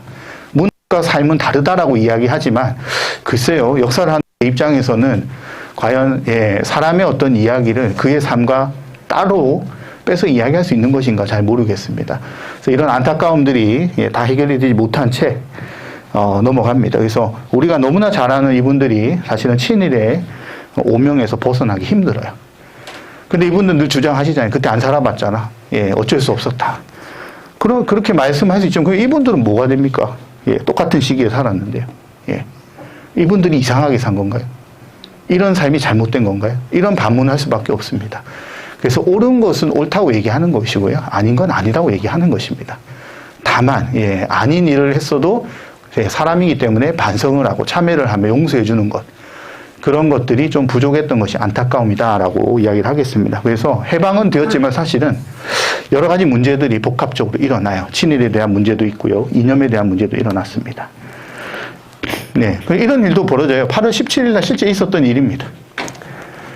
어제까지 국어 선생님이셨는데요. 이때 국어는 뭐였냐면 일제강점기 때 일본어 가르치는 거거든요. 그래서 조선말 쓰면 한 대 맞았어요. 어디서 조선말 쓰느냐? 학교에서 일본말만 쓴다. 근데 이 선생님이 8월 17일 날 갑자기 조선말 쓰시면서 일본만 쓰면 한 대 맞을 줄 알아요. 똑같은 국어 선생님도 입장이 바뀝니다. 그래서 굉장히 아이들이 혼란스러워요. 뭐지 이거? 그래서 이 이야기가 제가 그냥 드리는 이야기가 아니라 많은 문인들의 수필에 들어가 있습니다. 여기저기서 보였던 문제들이에요. 그러니까 일정 정도의 혼란기였죠. 그런데 이제 며칠 지나니까 진짜 해방된 거 맞거든요. 독립한 거 맞거든요. 그래서 이제 사람들이 뭐에 관심을 가지느냐? 그동안 못 배웠던 우리말, 우리 역사를 배우려고 책을 찾기 시작을 했어요. 그래서 국어와 국사의 전성기였습니다. 해방되고 나서요. 무려 여기 보시는 것처럼요. 역사책이 10만 부씩 팔립니다. 한글 교재는요. 쌀 한 가마니 가격. 그러면 지금 치면 얼마일까요? 쌀 한 가마니는요? 한 가마니 80kg면 지금 우리가 한 20kg짜리 곱하기 4 이렇게 하시면 안 됩니다. 그 당시 쌀 가격이면 지금 100만 원이 넘어요. 책 한 권에 수백만 원 가도 돈을 내고 살 만큼 한글 교재가 부족했다는 뜻입니다. 왜냐하면 1935년 무렵부터 1945년까지 약 10년 동안 학교 다닌 학생들은 조선말을 쓸 수가 없었거든요. 그러니까 10년간 우리 역사에 딱 10년간 공백기예요. 한글을 쓰지 못했던. 근데 그 이후에 이제 막 급격히 풀려나면서 배우고 이렇게 했습니다. 그리고 이제 이념 갈등이 생기기 시작했어요. 독립운동가들이 결론을 내지 못한 해방이 됐거든요. 말하자면 어떤 독립운동가들은 독립을 한 다음에 우리는 자유민주주의 국가가 돼야 돼. 어떤 독립운동가들 무슨 소리야? 독립한 다음에는 평등한 공산주의 국가가 돼야지. 근데 이거에 대한 해결을 보지 못한 채로 해방이 딱 돼버리니까 서로의 주장을 가지고 상대방의 주장을 받아들이지 않고 싸우는 결과가 됩니다. 이런 안타까움들이 있었죠. 뭐 이런 것도 한번 볼만하죠. 그 당시 제일 잘 팔렸던 책이 이 책이에요. 내가 넘은 38선. 처음 보시죠. 후지와라 가족의 이야기인데요. 이 가족이 원래 만주 땅에 살다가 일본이 패망을 하자 만주에 있을 수 없잖아요. 근데 뭐 비행기가 있습니까? 걸어서 오죠. 그래서 가족들이 짐을 챙겨가지고 한반도를 거쳐가지고 일본까지 가는 그 과정에 겪었던 힘든 일들을 적은 책이에요. 이 책이 왜 베스트셀러였을까요? 왜 조선인들이 베스트셀러였을까요? 우리가 했던 일이라. 우리가 힘들었었잖아, 그 전까지. 이제는 얘네들이 힘들잖아요. 얘네들 어떻게 힘들까 궁금하거든요. 그렇다고 후지와라 가족 나쁜 가족 이건 아니에요. 일반적인 일본인들이 겪는 걸 보면서 말하자면 내 마음의 위안을 얻기도 하고요. 또 궁금하기도 하고요. 쟤네도 되게 잘 살았는데 이제는 어떻게 사냐? 궁금하기도 하고요. 근데 이 책이 되게 베스트셀러였는데 6.25 전쟁 겪은 다음에 안 팔려요. 왜 그럴까요? 우리가 더 힘들거든요. 전쟁을 겪어본 게 일도 아니에요. 그래서 전쟁 이후에 다시 출간되는데 안 팔립니다. 그래서 굉장히 빠른 시간 내에 굉장히 많은 부분이 바뀌어가는 것을 볼 수가 있습니다. 네, 광복 후에 그러면 우리는 어떻게 갔느냐? 이런 장면들이죠. 아까 보셨던 여운형 선생이고요. 아까 그 화면에서 그 열정적으로 얘기하는 거 보셨죠? 말은 안 나오지만 얼마나 그 보고 있는 사람들이 감동을 느꼈을지 그냥 화면에서도 느껴졌습니다. 우리 김구 선생, 김교시 선생을 비롯한 우리 그 대한민국 임시정부 요인들도 돌아오셨고요. 환영되었습니다. 네, 뭐 이런 귀국 성명들을 해두셨죠. 근데 이거 보시면 8월 15일 날 독립했는데 12월 23일 날 오셨어요. 왜 이렇게 늦게 오셨을까요? 원래는 바로 오려고 했어요. 바로 오려고. 근데 문제가 생겼습니다. 걱정했던 그 문제가 생겼어요. 우리 손으로 독립을 이루지 못하다 보니까 우리나라에 들어왔던 미국과 소련이 인정해주지 않습니다. 대한민국 임시정부 인정 못함. 너희 나라는 정부 없음. 그러니까 그냥 들어와 개인 자격으로. 단체로 못 들어옴. 김구선이 버텼죠. 그러면 지금까지 우리 독립운동하고 뭐가 되느냐. 안 된다. 우린 대한민국 임시정부다. 임시자 떼고 이제 정부로 들어가겠다. 아무것도 못 해준다. 못 들어오고 비행편도 못 준다. 근데 시간이 지나니까 이렇게 해서 안 될 것 같거든요. 그래서 뒤늦게 들어오시게 됩니다. 뒤늦게 들어오셔서부터는 이제 또 다른 세상이 펼쳐지죠. 네. 일본군도 이제 드디어 물러갑니다. 일본군 한 달 넘게 한참 동안 있었어요. 우리나라에요. 그리고 준비 다 한 다음에 갑니다. 무기를 들고 있으니까 우리가 가서 때릴 수도 없고요. 욕을 할 수도 없어요. 그래도 돌아가는 모습을 지켜보면서 드디어 광복을 맞이한 게 정말이구나를 느낄 수가 있었죠. 이승만 대통령도 미국에서 돌아오십니다. 네. 그리고 누굴까요? 김일성입니다. 예, 김일성도 돌아옵니다. 앞에 있는 독립운동가들에 비해서 굉장히 젊죠, 그죠? 네. 굉장히 젊은, 말하자면, 그, 앞에 이제 김구 선생님 이런 분들이 1세대 독립운동가였다면, 정확히는 2세대 독립운동가입니다. 김일성은 3세대 독립운동가쯤 돼요. 그리고 우리나라에서는 워낙 안 다루다 보니까, 저 사람이 독립운동가에 왜 왔어? 이런 생각할지 모르지만, 김일성도 당대 아주 이름 높은 독립운동가였습니다. 그래서 해방이 되고 난 다음에 아주 유명한 조사를 했죠. 우리나라를 이끌어갈 지도자는 누구인가? 예, 어제 우리 선거했듯이 이때도 요걸 가지고 여론조사를 했습니다. 6위가 김규식 선생이었어요. 김규식 선생 하면 김구 선생님과 함께 예, 대한민국 임시정부를 이끌어 나갔던 분이시거든요. 말하자면 부통령격에 해당되는 분이신데 예, 지지율이 5%로 6위였습니다. 5위는 누굴까요? 5위요? 5위 김일성입니다. 지지율 무려 9%. 예. 4위가 박헌영입니다. 16%. 근데 딱 사진에서 이 사람들의 성정이 드러납니다. 굉장히 사진 보면 굉장히 어두컴컴한 데 있죠. 박헌영. 박헌영은 조선공산당의 당수고요. 그리고 조선 내에 말하자면 비밀 조직, 지하 조직을 장악하고 있었던 인물입니다. 일본이 어떻게든 예, 이 박헌영과 그 일당을 몰아내려고 노력할 만큼 독립운동가다라고 하긴 좀 그렇고요. 사회주의자로서 일본을 몰아내고 새로운 국가를 만들려고 노력한 인물이죠. 무려 16%입니다. 그러면 3위는 누굴까요? 3위는 잘 아시는 분. 김구 선생님. 2위는 누굴까요? 예, 이승만 박사. 예, 1위는 따로 있습니다. 바로 아까 보셨던 여운형입니다. 무려 33%. 왜냐하면 예, 미국에서 생활하셨죠?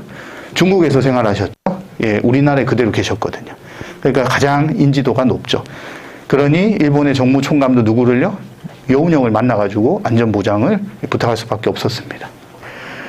자, 이런 분들이 서로 협의를 하셔가지고 국가를 만들었다면 얼마나 좋았을까요?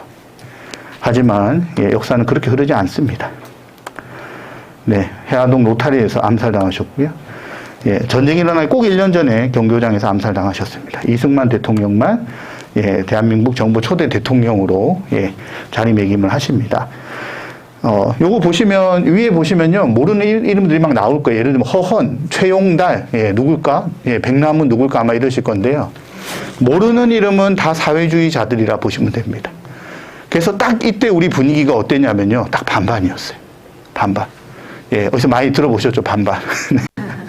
예, 요즘 같은 분위기다 보시면 됩니다. 어른들 입장에서는요. 말하자면 이 반반이 에너지로 삽하면 정말 못할 게 없어요. 싸우면 어떻게 되는지 다 아시죠? 답이 안 나옵니다. 예, 이런 상황이었어요. 이 당시에요. 그러니까 말하자면 국민들 입장에서 드림팀이에요. 뭐 좌건 우건 잘하거든요. 잘하는 사람 다 뽑아다가 아니 싸우는 거 여기 보세요.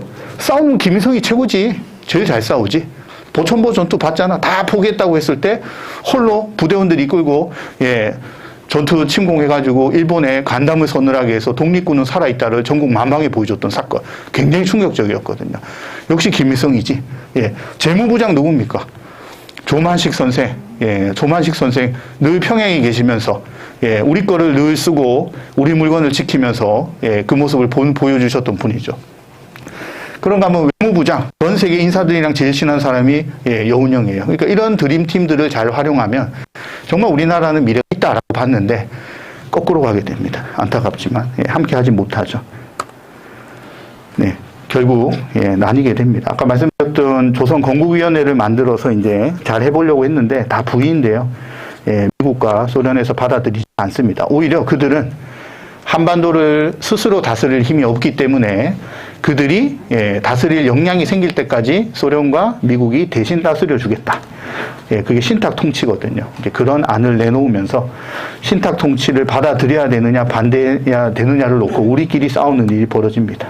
예, 좌우 대립이 시작됩니다.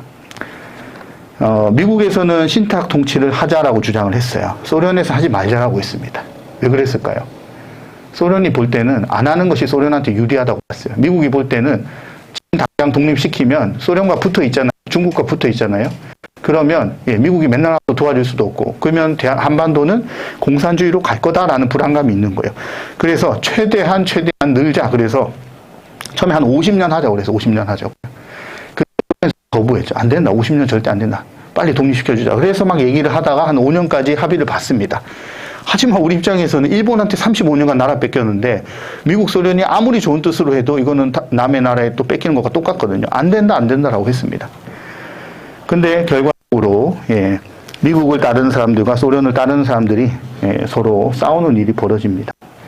결국은 38도선을 중심으로 신탁 통치가 일어나지는 않는데요. 38도선을 중심으로 남북 간에 나뉘게 됩니다. 실제로 시골의 길에도 뭘 세울 수 없으면 이런 식으로 다 뿌려놓고 했어요. 네. 처음에 마을 사람들이 이게 뭐야 했겠지만 이게 나중에 전쟁 후에 휴전선이 될 거라고 생각 못 했겠죠. 네. 그래서 결국 두 세력으로 나뉘어가지고 공론이 분열되고요.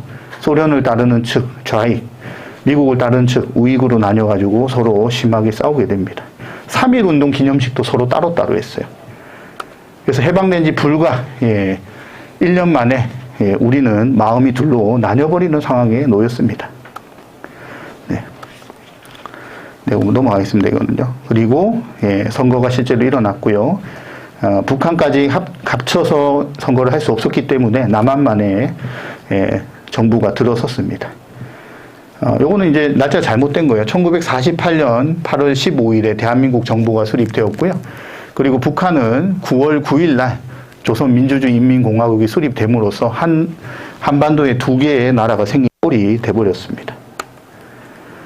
그리고 결국 김구 선생의 우려, 이대로 가면 우리 동족끼리 상잔의 비극을 면치 못할 것이다 라고 했었던 우려가 현실이 돼버렸죠. 그게 바로 1950년 6월 25일 새벽 4시였습니다. 한반도에서 전쟁이 벌어진 것이죠. 네, 오늘은 제가 쭉 이어서 할 테니까요. 중간중간 잠깐 쉬실 분도 나갔다 오셔도 됩니다. 네. 영상이 많다 보니까 제가 하는 건데, 이 영상 하나 보겠습니다. 네, 여기 보시는 것처럼 김일성이 그냥 단독으로 전쟁을 일으킨 건 아니고요. 공산주의 국가는 각각의 국가가 존재하지만 전체의 말하자면 수령, 전체를 이끌어가는 리더가 존재하는 구조거든요. 그 리더가 누구였냐면 스탈린이었습니다. 그 스탈린이 전쟁을 허락하지 않으면 북한은 절대로 전쟁을 일으킬 수 없는 상황이었어요. 근데 스탈린은 김일성이 전쟁을 일으키려면 약간 마땅치 않았거든요. 그래서 몇 가지 단서를 달아놓는데 김일성이 그걸 다 해냅니다. 그리고 전쟁을 일으키게 되거든요. 그 과정을 잠깐 보도록 하겠습니다. 요거는 이제 나중에 소련에서 비밀 문서들이 다 해제가 되면서 밝혀진 내용들을 바탕으로 얘기를 하시는 겁니다. 네. 보신 것처럼요, 이제 사실은 광복을 맞이하면서부터 예견된 전쟁이었고요. 아무 일 없이 가만히 있다 전쟁이 난 게 아니에요. 거의 하루도 빠짐없이 38선 일대에서는 아주 작은 규모의 분쟁들이 일어났었고, 정치적으로는 북진 통일을 하겠다, 남쪽을 해방시키겠다는 이야기가 끝없이 나왔습니다. 다만 이것이 현실적인 조건을 갖추기 위해서 현실적으로 더 먼저 노력한 것이 북한 쪽이었고요. 소련의 이제 적극적인 지원들이 사실은 이제 후에 보면 뒷받침되었죠. 그럼에도 불구하고 소련은 끝까지 참전하지 않고 나가지 않는, 전쟁이 끝나는 순간까지도 그런 자세를 취합니다. 그랬기 때문에 이제 비밀 문서들이 다 해제된 다음에 소련의 역할이 굉장히 컸다는 사실을 알게 되었고요. 여기서 이제 뭐 이야기가 나왔지만 사실은 뭐 아이들의 싸움이라고 하기는 그렇고요. 이게 무슨 얘기냐면, 남쪽에도 군대가 있고 북쪽에도 군대가 있었지만, 그거는 숫자뿐일 군대였고요. 실제로 이제 전쟁에서 싸울 수 있는 군대는 훈련을 해야겠죠. 근데 훈련이 안 돼 있었습니다, 그 당시에요. 그러니까 우리가 이제 대한민국의 군대는 한 10만 됐고요. 북한은 빠른 속도로 늘어서 한 20만까지 갑니다. 우리가 알듯이 남쪽 인구가 훨씬 많아요. 그럼에도 불구하고 10만도 제대로 건설을 할 수가 없었습니다. 왜냐하면 이 10만은 농사 짓는 10만이 아니잖아요. 있으면 다 뭐 하는 거죠? 다 먹어야 되고 써야 되고. 근데 이게 힘들거든요. 훈련은 제대로 안 돼 있었습니다. 그래서 이런 표현을 많이 해요. 이제 이걸 하나 적어 볼게요. 아마 여기 남자분들은 다 아시겠지만, 지우개가 없나요? 여기요? 제가 이렇게 쓸게요. 군대, 요 단어는 기억을 하셔야 됩니다. 이따도 나오니까. 사단이라는 말이 있습니다. 사단. 들어보셨나요? 남자들 군대 갔다 오면 나 몇 사단이 있었어, 이런 얘기 하거든요. 사단이 뭐냐면 나폴레옹 때 만든 개념이에요. 나폴레옹 때 군대 편제를 만들면서, 현대화된 편제를 만들면서 사단이 뭐냐? 직접 알아서 싸울 수 있는 군대입니다. 대략 한 1만에서 2만 명 정도의 병사들을 가지고 있고요. 여기에는 우리가 잘 아는 탱크도 있고, 그 다음에, 이 포라고 하죠. 쏠 수 있는 포병도 있고요. 특공대도 있고, 총 들고 싸우는 사람도 있고, 그 다음에 화학무기 있으면 가서 없애는 사람도 있고, 그런가 하면 의료대도 있고, 여기서 혼자 싸워도 충분한, 뭐 빼고 다 있습니까? 비행기 빼고 다 있는 부대. 네. 그게 바로 사단입니다. 그리고 요 사단은 연대라고 불리는 싸울 수 있는 부대를 한 4개쯤 가지고 있습니다. 연대는 또 밑에 싸울 수 있는 대대라는 부대를 대략 한 4개 정도씩 가지고 있습니다. 대대는 밑에 또 싸울 수 있는 중대 단위가 있어요. 이 중대가 대략 한 150명에서 200명 정도 되고요. 대대가 한 5, 600명 됩니다. 여기 한 2,000명이 넘어요. 그런데 우리는 어디까지 훈련을 해봤느냐? 다 군대는 있는데 많이 해야 요 정도. 한 500명 모여서 훈련한 적은 있는데 한 2,000명씩 모여 훈련한 적이 없어요. 2,000명 모여서 훈련하려면 안 되는 겁니다. 전쟁하면. 근데 북한은 여기까지 다 했어요. 한꺼번에 쳐들어오면 우리는 우왕좌왕 할 수밖에 없습니다. 안 해봤거든요.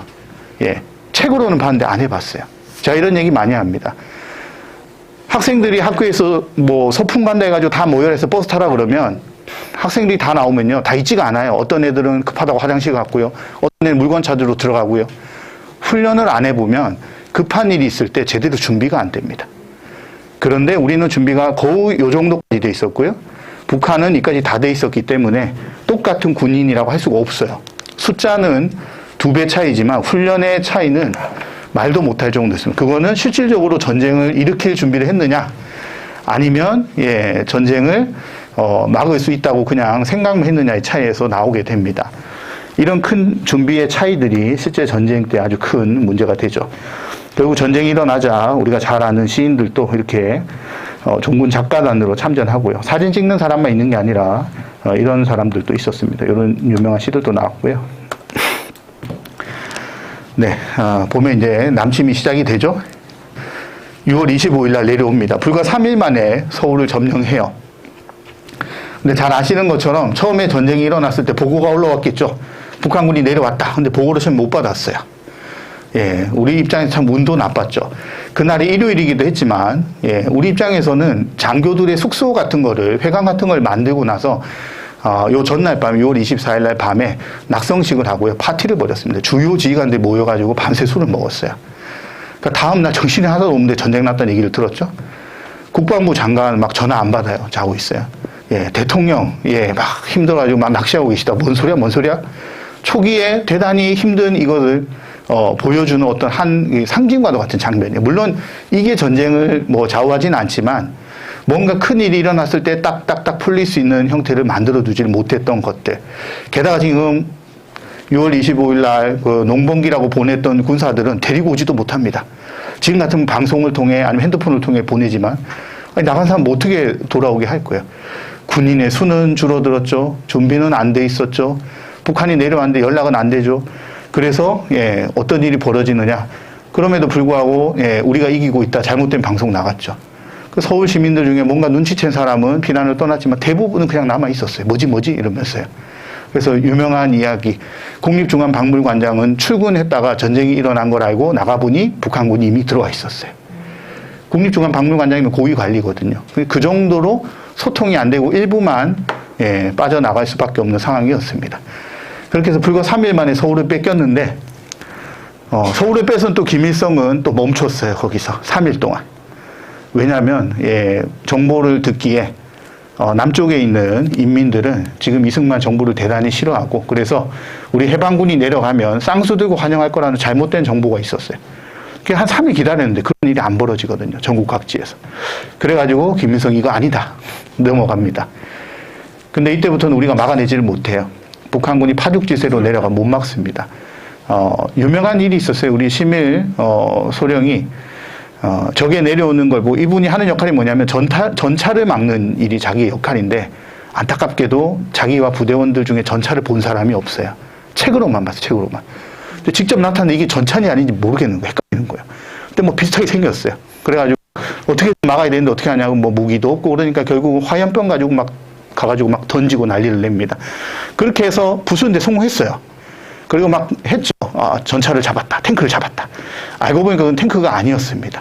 예, 자주포라고 하는 대포를 이렇게 차에 싣고 가는 차인데 비슷하게 생겼으니까요. 그러니까 이건 뭘 보여주냐면 우리 국군이 어려운 상황에서도 이겼다는 걸 보여주지만 또 다른 한편으로는 너무 준비가 안 돼 있었기 때문에 초전에 힘들 수밖에 없었다는 사실을 보여줍니다. 그렇게 해서 내려옵니다. 결국은 어디로요? 낙동강까지 내려옵니다. 북한군 입장에서는요, 낙동강만 밀면 끝나는 거예요. 북한도 알아요. 유엔에서 얘기가 되고 있다는 사실을. 유엔군이 들어오기 전에 끝을 내자. 예. 하지만 안 되죠. 왜? 우리도 예, 최후의 수단을 써야 되잖아요. 그래서 낙동강을 지키기 위해서 필사적으로 싸웁니다. 필사적으로 싸웠고요. 그 사이에 유엔군이 들어옵니다. 아까 말씀드렸던 것처럼 처음 유엔군이 들어왔을 때 환호했는데 전투에서 졌어요. 그 다음 다시 들어왔는데 또 졌어요. 이거 아니거든요. 밀어붙였는데 생각보다 안 올라갑니다. 지지부진한 상태. 이대로는 희생자만 많이 내고 쉽지가 않다. 예, 그래서 판단했었던 누가요? 예, 메가더가 인천 상륙 작전을 준비를 합니다. 결과적으로 성공이었지만 다 아시는 것처럼 다 반대했어요, 모두가. 반대했던 이유는 예, 일단 인천이라는 장소가 상륙 작전으로 적합하지 않고요. 두 번째, 북한도 안다. 예. 그러면 이거 잘못되면 모든 게 물거품 내려가고 이 작전 실패하면 물러나야 됩니다. 한반도 공산화 되는 거예요. 위험 부담이 너무 큰 작전이라고 했지만 결국 메가더는 예, 현실로 성공시키고 맙니다. 그리고 보시는 것처럼 불과 2주 만에 서울을 수복하고요.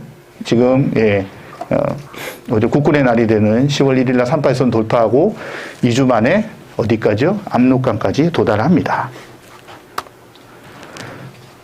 네, 요거 보도록 하겠습니다.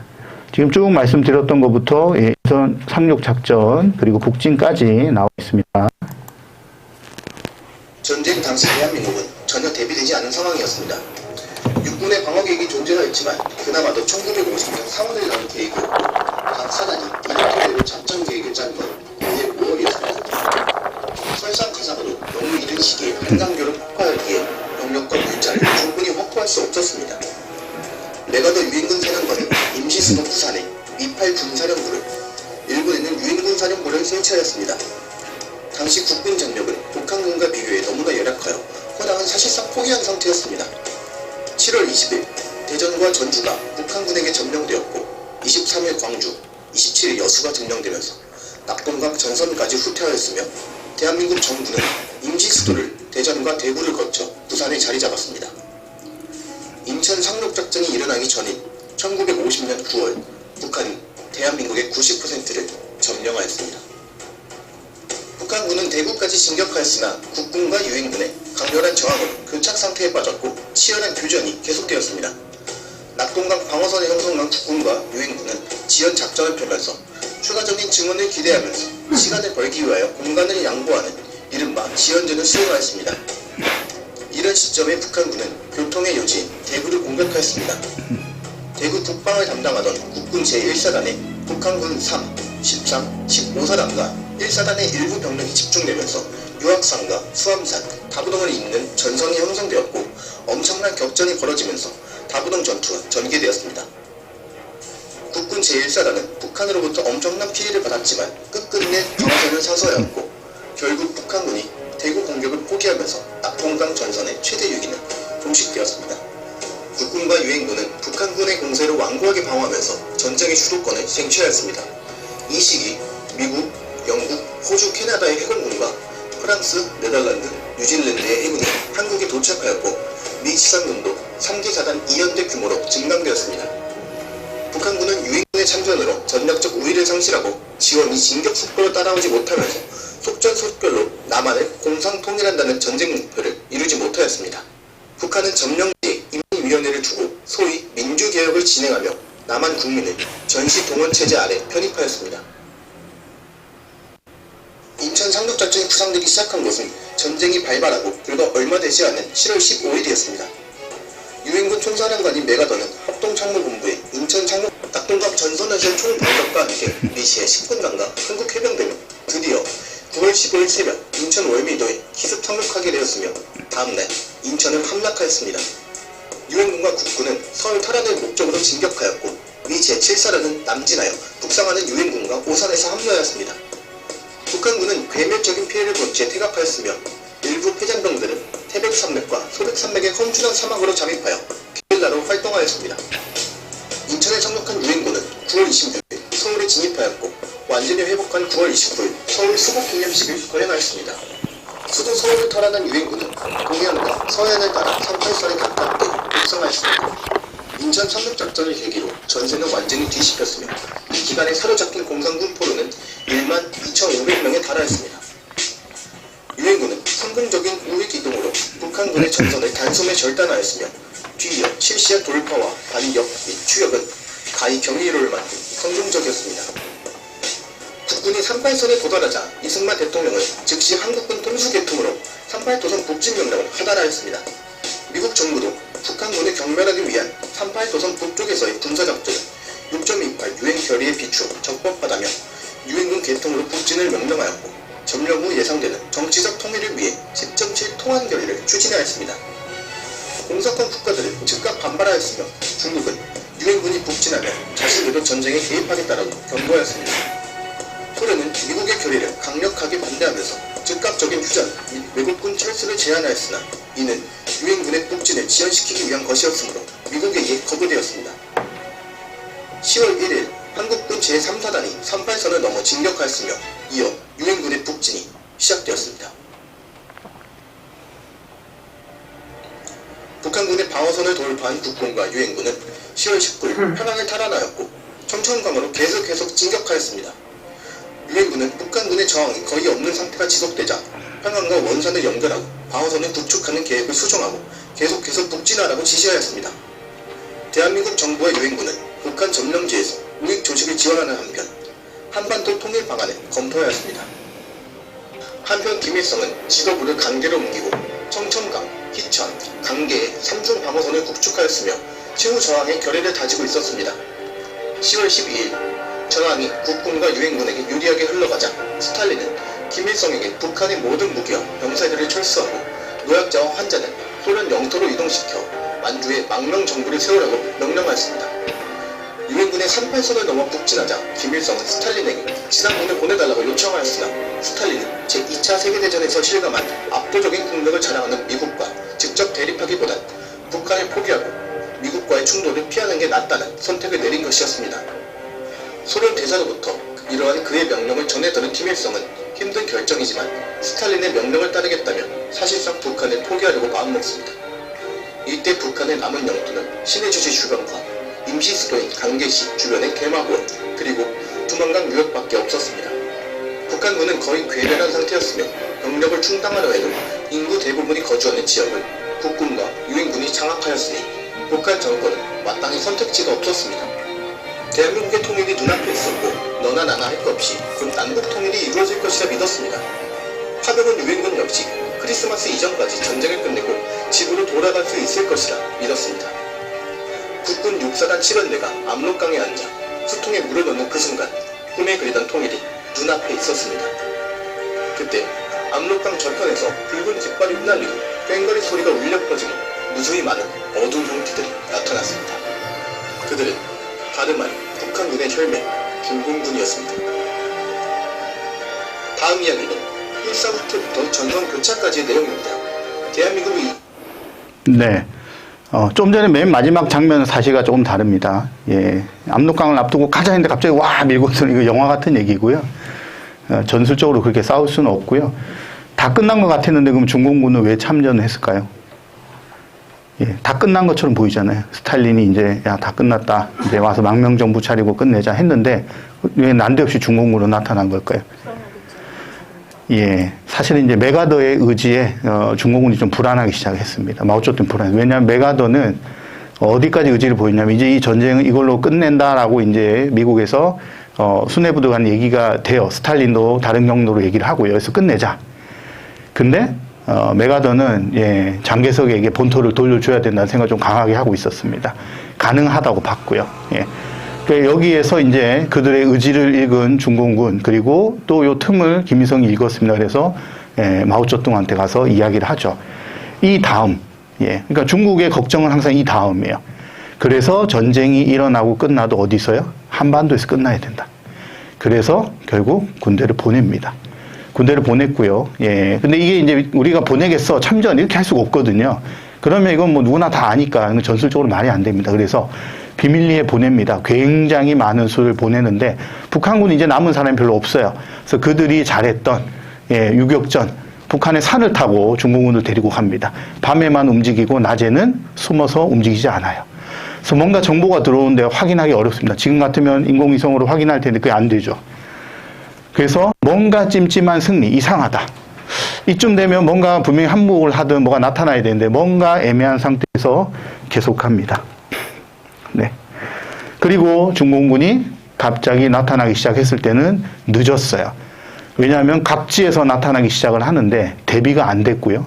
그들의 수가 너무도 막대했습니다. 그래서 막아내질 못해요. 계속 밀리기 시작을 합니다. 심지어는 밀리고 밀리는데 계절도 겨울로 접어졌기 때문에 계절의 힘, 북한에서 이 겨울의 힘은 우리가 상상하는 이상이거든요. 미군들도 유엔군들도 준비가 안 됐어요. 너무 힘들었어요. 여기를 파고 들어오니까 결국 뺏기고 뺏겨서 밀리게 됩니다. 그래서 그 유명한 흥남부두 철수작전이 나오죠. 장진호 전투에서 대패하고요. 미국의 역사상 그렇게 참혹했던 전투가 없다고 합니다. 밀리고 밀려서 결국은 퇴각을 결정하고 남아있는 장비를 다 들고 가자. 그 마지막 장소가 바로 흥남부두였는데요. 물자만 온 게 아니잖아요. 사람들이 피난하겠다고 몰려온 사람이 너무 많아서 결국 이런 장면이 펼쳐지죠. 요거 이제 아마 많이 보셨을 텐데요. 한번 보겠습니다.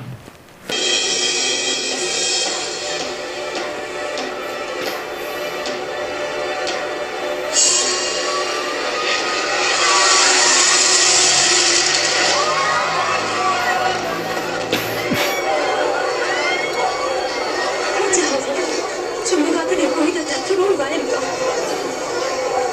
지금 중동군들이 흥남 들어왔다! Roger, that's it. Shut the door and move out. Let's go! Sir, please have mercy. Please save our people, sir!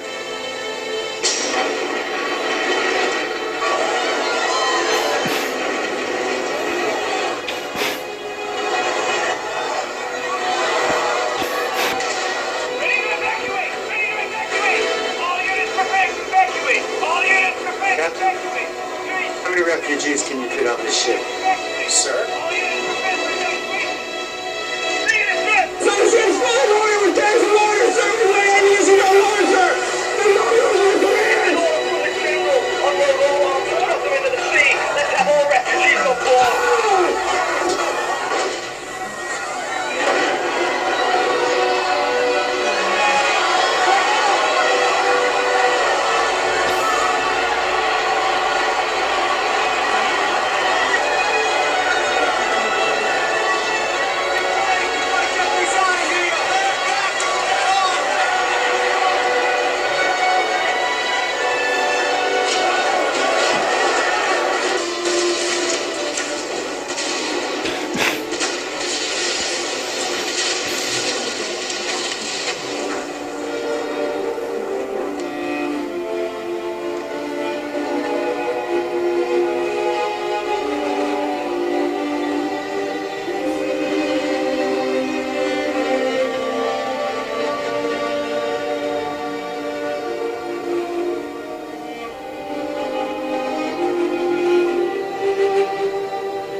네.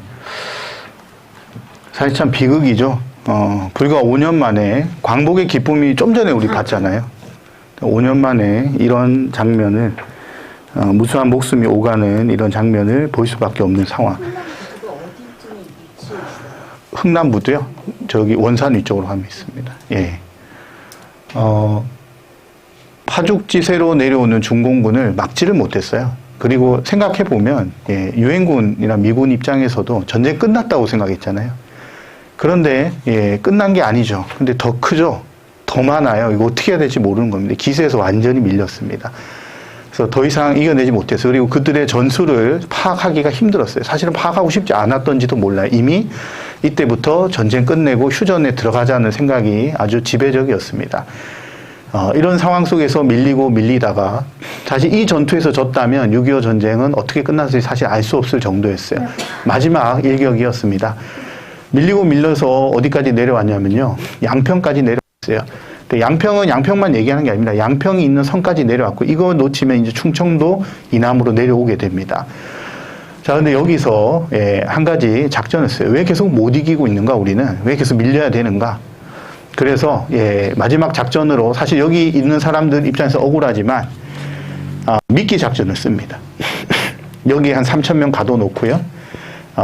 이 중공군이 몰려들면 포격으로 끝장내려고 했습니다. 그러면 이제 여기 있는 3,000명도 죽을지도 몰라요. 하지만 미끼 작전 해놓죠. 그 여기 지키면서 도저히 안 되겠다. 여기 선 나오지만요. 여기 나중에 이제 가보시면 아시겠지만 뭐 이렇게 산으로 둘러싸인 데가 아닙니다. 산은 저 사방에 다 있고요. 가운데 분지예요. 그 분지에서 버텨야 됩니다. 버티라고 했어요. 후퇴하겠다는데 퇴각 명령을 내리지 않습니다. 버텨라. 우리가 갈 테니까 버텨라. 그래서 한 3,000명이 여기 있고요. 중공군 5만 명이 포위를 합니다. 그리고 3일을 정말 악정고투가 벌어졌어요. 근데 이때 여기를 지키고 있었던 사람이 누구냐? 미군이 일단 지키고 있었는데요. 미군의 한 개 대대가 함께 붙어서 싸웠는데 프랑스 대대였습니다. 이 프랑스 대대를 이끌었던 분이 이분이에요. 아주 전설 같은 분인데요. 이분은 원래 1, 2차 세계대전의 전쟁 영웅입니다. 그리고 계급도 중령이라고 하는데 원래 중령보다 5계단이 높은 사람이었어요. 중장이라고 합니다. 중장이면 기본적으로 한 10만 명쯤 끌고 있는 대장을 얘기하는 거예요. 근데 한 400명 데리고 전투에 참여했습니다. 자유세계를 지키고자 전역했다가 다시 이름 바꾸고 군인으로 재입돼 가지고 와요. 그리고 중장은 나가가지고 싸울 수 없거든요.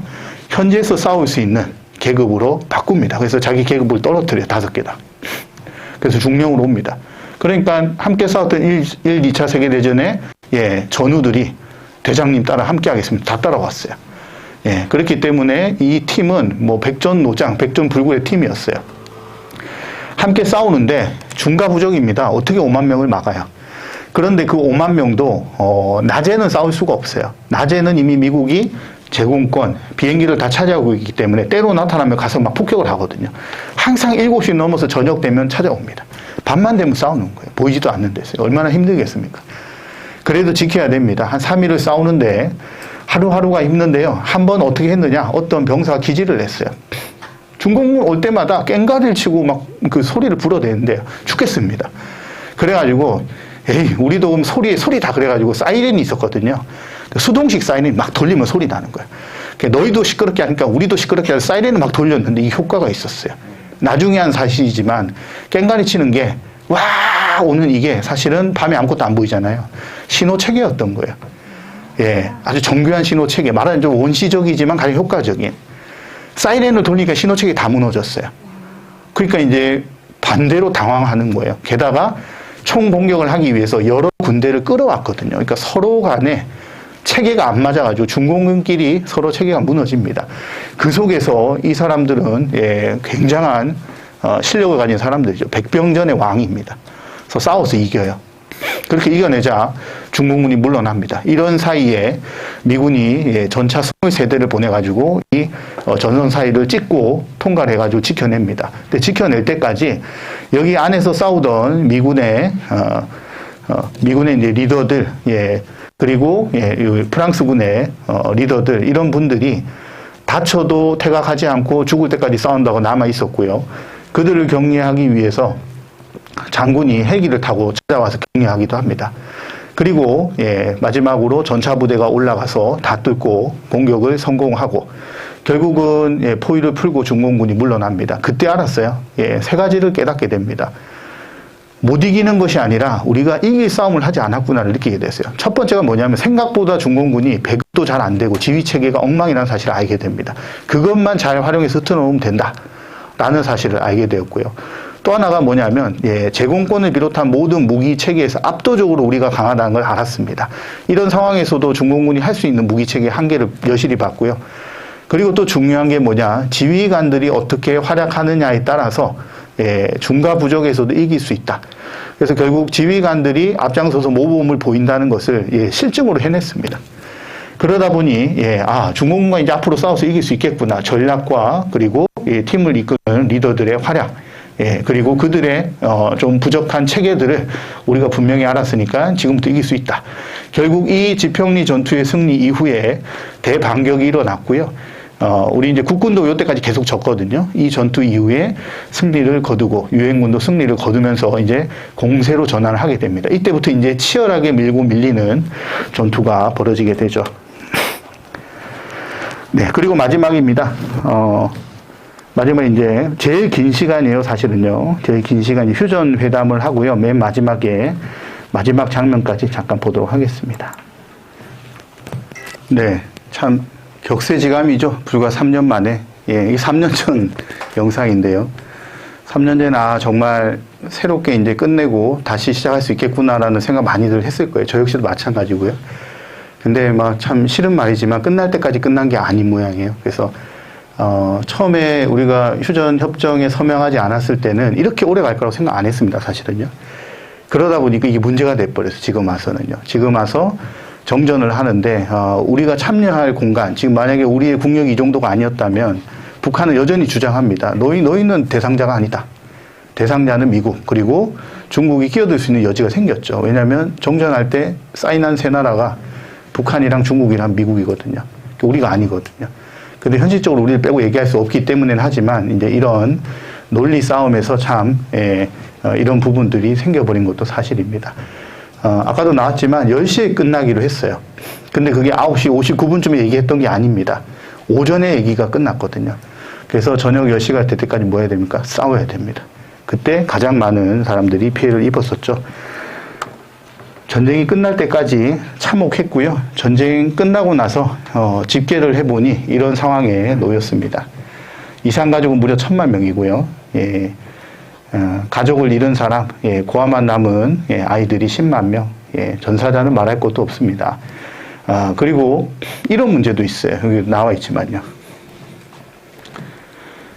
국가폭력이라는 이름으로 요즘은 부르고 있는데요. 아무리 참혹하고 그리고 광기에 휩싸인 전쟁이지만 그럼에도 불구하고 지켜야 될 최소한의 선들을 지키지 못하다 보니 억울하게 피해를 입은 어디 가서 말을 할 수 없는 일들이 생각보다 많이 있었습니다. 그때는 그냥 그러려니라는 말로 넘어가기도 했었지만 사실은 인권과 또는 민주주의의 발전 이런 측면에서 모른 척 넘어갈 수 없는 문제들이 분명 존재하거든요. 그런 문제들도 아직 풀지 못한 하나의 숙제로 남아있기도 합니다. 네, 아까 1940년대 책을 잠깐 보여드렸지만, 이제 전쟁 이후에는요, 이런 풍경들이 눈앞에 보였어요. 일단, 전쟁이 나온 독서의 풍경이 있는데, 세 번째, 세계가 놀란 교육열. 사실은 이게 전쟁 이후에 대한민국 사회를 지금 이런 발전된 사회로 만드는 원동력이 되죠. 근데 이 모습이 굉장히 놀라웠던 모양이에요. 실제로 여기 나와 있듯이, 그들이 와서 제일 신기했던 것 중에 하나가 전쟁 중인데도 불구하고, 여기저기서 교육이 계속 일어나고 있습니다. 원래 힘들 때 교육을 시키지 않거든요, 대부분의 나라들이. 아이들을 학교에 안 보내는 게 지금도 마찬가지예요. 어려운 나라들이 이 어려움을 타개할 수 없는 제일 큰 이유 중에 하나가 힘드니까 아이들을 계속 일을 시키지 학교에 보내지 않는 거예요. 미래를 당장 준비하기 힘들단 말이죠. 근데 우리는 그보다도 더 어려웠던 이런 전쟁 중에도 무조건 학교에 다 보냈습니다. 학교도 없죠. 천막도 없고요. 그럼에도 불구하고 가서 공부를 할 수 있었던 이런 것들이 결국 그 이후에 대한민국의 발전을 가지고 오죠. 그 너무 당연한 이야기지만 반공사회가 돼버렸죠. 그리고 또 하나 이제 이런 부분이 있습니다. 아까도 말씀드렸지만 1935년부터 45년까지 약 10년간 한글을 배우지 못했거든요. 근데 1945년부터 전쟁이 일어나는 동안 한 7, 8년 되는 기간 동안은 한글 교육을 계속 시켰죠. 그래서 전쟁이 끝난과 동시에 이 세대들이 한글 세대로 성장을 하면서 여러 가지 책이나 이런 것들을 보는 시대로 넘어가게 됩니다. 네. 이거는 아까도 보여드렸던 부분들이기도 한데요. 일상에 들어온 것들도 있습니다. 이런 것들이죠. 네, 어딜까요? 지금 이렇게 변했습니다. 네, 부산이거든요. 네, 부산에 가면 유엔 묘지도 있고요. 네. 이거 다 아시죠? 네. 돼지국밥, 숯불 꼼장은 지금 글자가 밀렸네. 국포국수 밀면입니다. 지금은 부산의 관광 음식으로 되는 이런 음식, 원래 부산 사람들이 먹던 음식이 아니에요. 예, 6.25 전쟁이 뭐 준 선물이라고 할까요? 그 시대가 낳은 새로운 음식 문화다라고 할 수가 있겠죠. 특히 이제 여기 있는 밀면 같은 경우가 그렇습니다. 예. 밀면 같은 경우가 아까 흥남부두도 보셨지만, 예, 함경도 일대에서, 예, 피난 오셨던 분들이 함경도식 국수를 만들었고요. 그 국수 이름은, 예, 녹마 감자 국수입니다. 근데 이름이 낯설죠?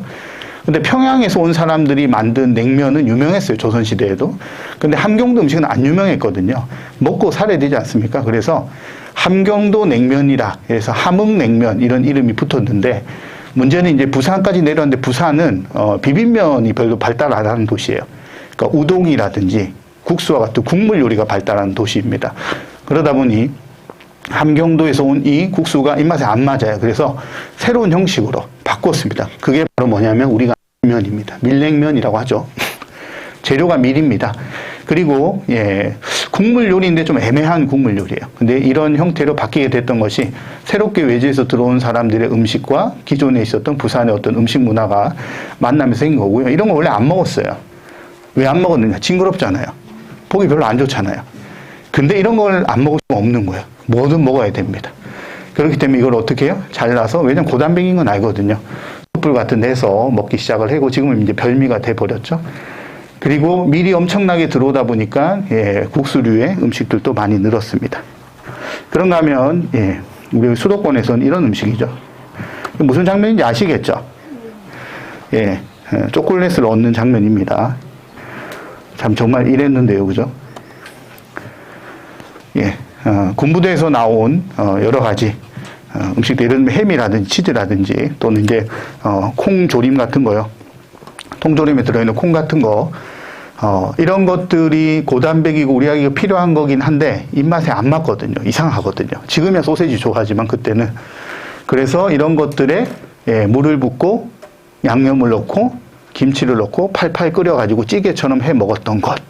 원래는 이름이 없었습니다. 원래는 이름이 없었고요.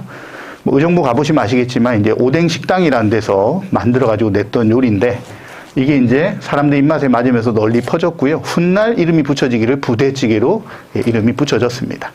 그런데 군부대가 주로 많은 데가 의정부 동두천 쪽이고요. 그리고 평택 쪽이거든요. 송탄이 평택입니다. 근데 같은 미군 부대지만 지역 사람들의 입맛에 따라서 또 음식이 조금 다르게 발전해 왔어요. 그래서 약간 맑은 육수의 김치찌개에 가까운 음식이고요. 예, 요거는 약간 전골식의 치즈 전골에 가까운 형식으로 좀 맛이 조금 다르죠. 그래서 이런 기존에 없었던 음식 문화들도 사실은 전쟁이 낳은 하나의 장면이다라고 이야기할 수가 있겠습니다. 오늘은 제가 여기까지 하고요. 다음 시간에는 그 임진왜란과 예, 병자호란의 이야기입니다.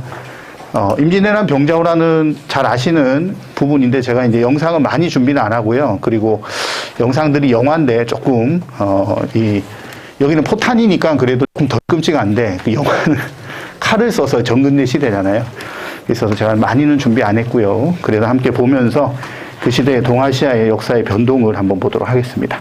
네, 오늘도 수고 많으셨고요. 한 주 잘 보내시고 다음 주에 뵙도록 하겠습니다. 감사합니다.